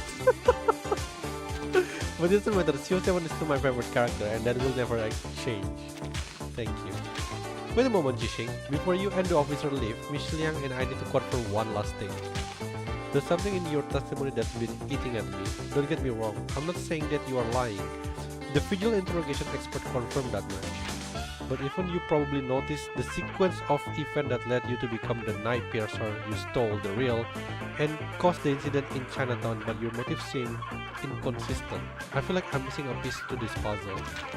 It's almost like the memory gaps affecting Loggerhead, but your expertise in arcane skills surpasses hers. Perhaps you can recall something. I'm sorry, I really don't remember. I only recall how it all began. I got word that Reunion of the Three Swallow had found its way out of Foundation storage and into the black market. I even got into the secret auction for it through some intermediary, but unfortunately I didn't have the dough. So the one that tells Scott to actually stole it's still a mystery then. So I asked myself, who else out there who could be as fixated on that will as me? The answer to that was obvious. It's me. That's right, you're a public figure. Following you to Los Angeles wasn't difficult. I tracked down your intermediary Pak Dog, and for a bit of cash I got the time and location of your deal. I see, so the friendly advice Pak Dog gave me back then was about you. What a guy, zero professional ethic. and he cried. That night my only objective was to take the reel from you. The question of who stole it in from the Foundation wasn't something I even bothered thinking about, but then why are you attacking Scott? At the very last moment, a sliver of sense kicked in. It was a close call, but I managed to hold myself back. I think there was a moment when I really intended to kill that poor staffer, Miss Scott. But I don't understand why I felt that way. You know the rest. Oh, so it wasn't intentional. The player that placed us here. Damn, who is it? It's probably Manus, someone from Manus.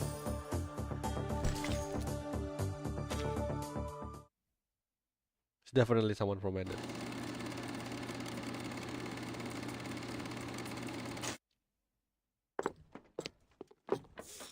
Oh, it is Scott? Loggerhead. Scott's ward. Scott's ward. Did I take a wrong turn? Oh, excuse me, Doctor. Could you tell me where Constance Scott's ward is?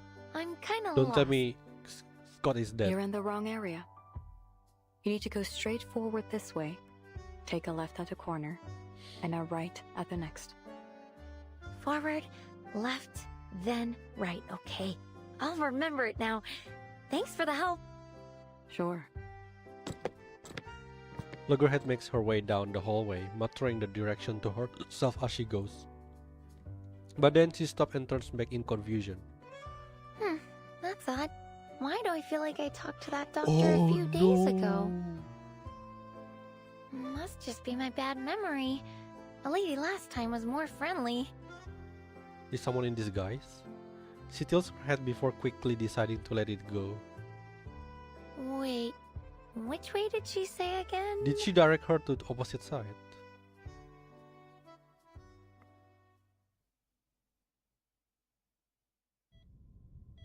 Sorry, Doctor. It isn't time for the routine checkup yet. You're right. But yesterday's medical report showed some concerning fluctuations in the patient's data. It's probably nothing serious, but we should conduct a clinical check on the patient, just in case. Please wait a moment. Let me verify this with your superior. Of course, officer. You can never be too cautious, especially when the patient's involved in a sensitive case. Oh, she's so dead. Yeah. Thanks for your...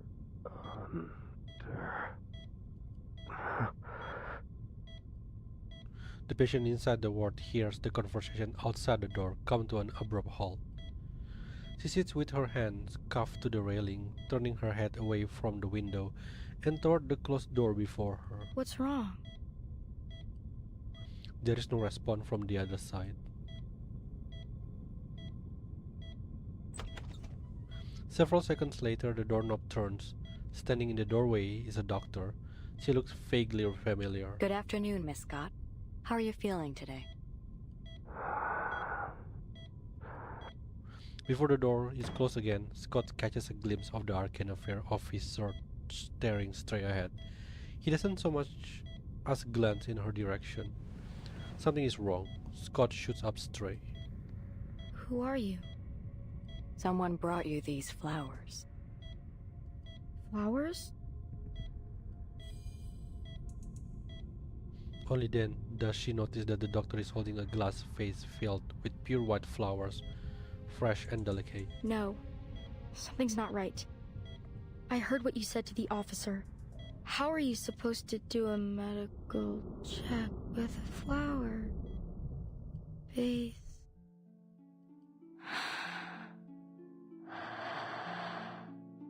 Scott vaguely hears her own voice being swallowed, but somehow she doesn't care. All her attention is locked on the face. Not the flowers, but the face itself. At first glance, it looked like any other glass item, but now that it's under the sunlight, it is shimmering like crystal, reflecting dreamlike colors around the world. Is this crystal? A barrier blocking off her memories suddenly bursts. It's you, madam. Eh? You said you wouldn't contact me unless something bad happened. Is there something wrong with the object you bought? No, it is perfect. You have been of superb help. It was my honor to serve you, madam. And I must say, you have incredible foresight. The vigils caught me, but they couldn't get any useful information because I can't remember any. So she's a spy. But you still seem to be in a rather precarious situation. Yes, but you needn't worry. I can handle this myself. That is good to hear. The other end of the communication incantation falls silent.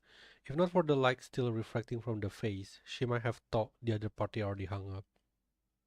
By the way, I met Matilda not long ago. Don't tell me it's the mother. It's her mother? She was worried about you. Have you not contacted her?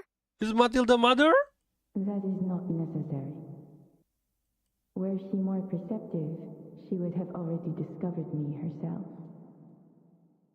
She will find me when she's ready. The voice on the other side shows little interest in the topic. Scott smirks to herself but struggles to find another excuse to prolong the conversation. But her moment has already passed. The colors twist and her consciousness begins to spiral. What was I doing again? I am contacting you to express my gratitude. Merci beaucoup, Miss Scott. And please believe me, you are far more gifted than you think. The woman's voice rings out from a particularly distorted and colorful spot in the room. It is elegant, dignified, and strangely familiar. Who are you? The voice doesn't answer. However, those black dogs have a keener sense of smell than I thought. I am afraid our relationship has come to an end. Adieu, Miss Scott. Huh? Wait.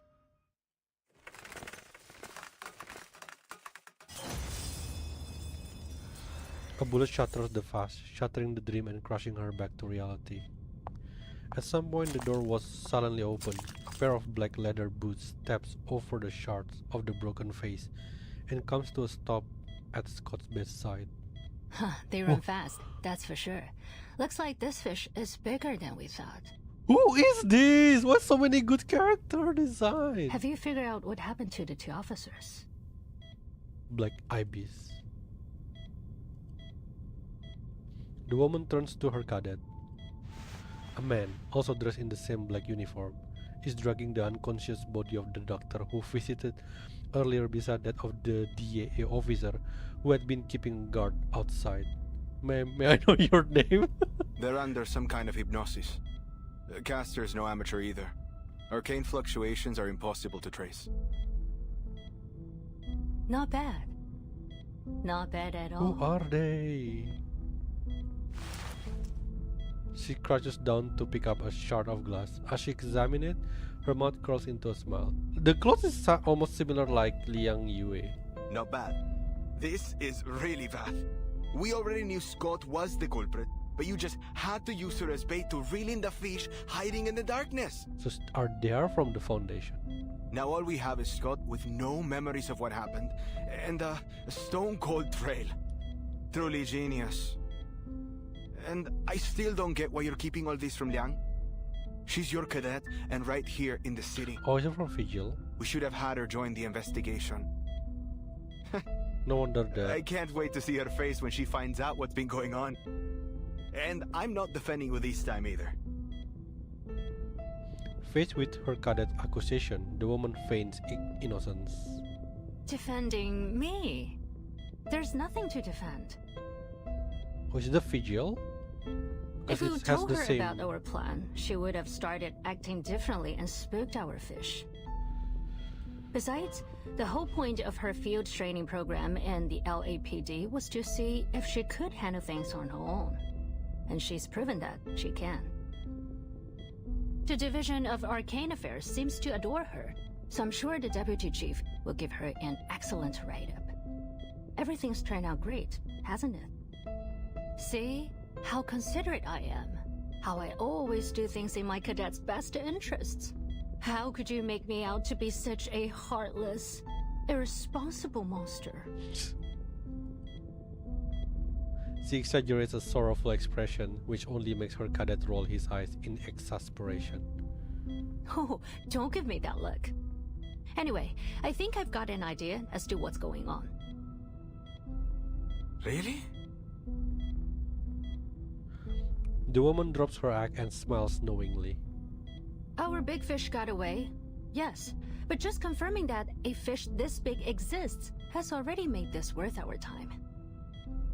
Now, back to the stolen arcane items. There are 5 in total, including the cursed film reel and the wind-up toy that the timekeeper shattered. There's 3 more. Tell me, Bob, does our fish need all 5 arcane items? It's Alan, not Bob. How many times do I have to tell you? And to answer your question, Alan! No, I don't think so. The wind-up toy has already been destroyed, and the film reel has been recovered by a fellow cadet. These items did cause a few problems, but I don't see any common thread between the incidents they caused. Correct, Brian. Those 2 items were probably just decoys to divert our attention. Again, it's Alan. Ignoring her cadet correction, she goes on. 夫藏木于林，人皆视而不见. Of the 5 objects, they probably only need 1. Take a guess, Buck. Which one do they need? What is missing though? It's Alan. A-L-A-N. There isn't even a single B in it. The cadet sighed, half in reluctance, half in realization. Well, out of the 3, which one is... Wait, could it be? Bingo!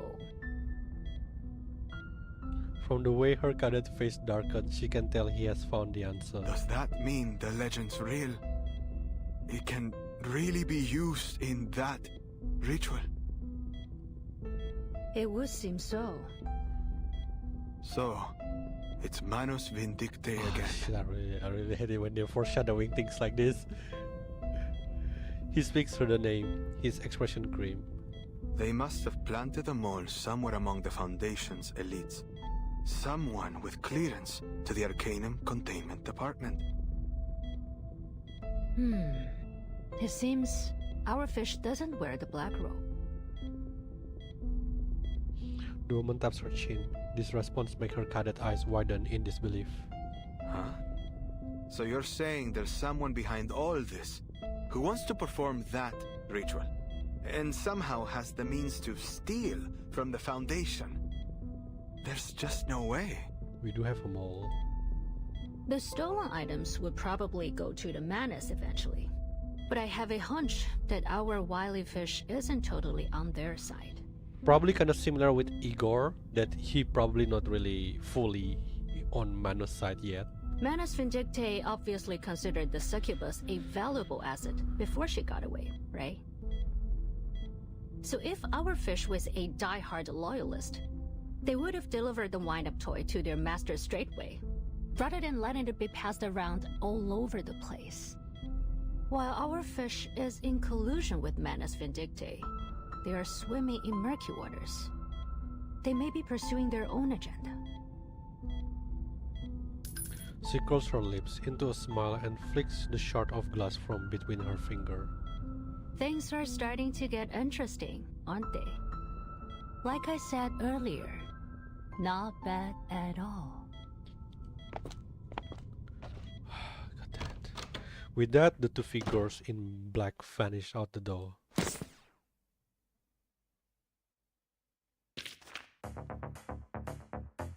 And with that, the story is over, with foreshadowing what is gonna come in the future. That is like very important information, so I guess it answers what happened into Matilda's mother when Matilda goes back. It's probably like because she's hiding some stolen item, and then maybe the Manus want the item immediately, but they don't immediately give it to Manus. So we still don't know which side is the mother of Matilda coming from. Yeah, it's always Manus. Of course, it's Manus. And that ritual, I wonder if that is the kind of ritual that's going to revive Arcana. I'm sure. I think she's going to come back one of these days. I'm sure. There's no way she's just gonna die like that. And speaking of the event, it's like, oh, I'm really enjoying this event so much. I would say, yeah, one of the one that I enjoyed, like Haunted Highway and Rayashiki, top 3 for me events. Whew. It's been like one hell of a cinema from Path to Nowhere and Reverse 1999 with their half anniversary event, so I'm pretty pleased. Good stuff. I'm full with all this story. Yeah, so I think from the next couple of weeks there's going to be no event from any 3. Probably there's going to be Heaven's Birthright, but yeah, so it's time for taking a break for until the next event. So yeah, no, that's done. I'll be doing my goodbye. See you. Okay, thank you, Julian, for staying until the end. I'm also gonna close the stream. Thank you all for coming, and I will see you on the next stream. Bye bye.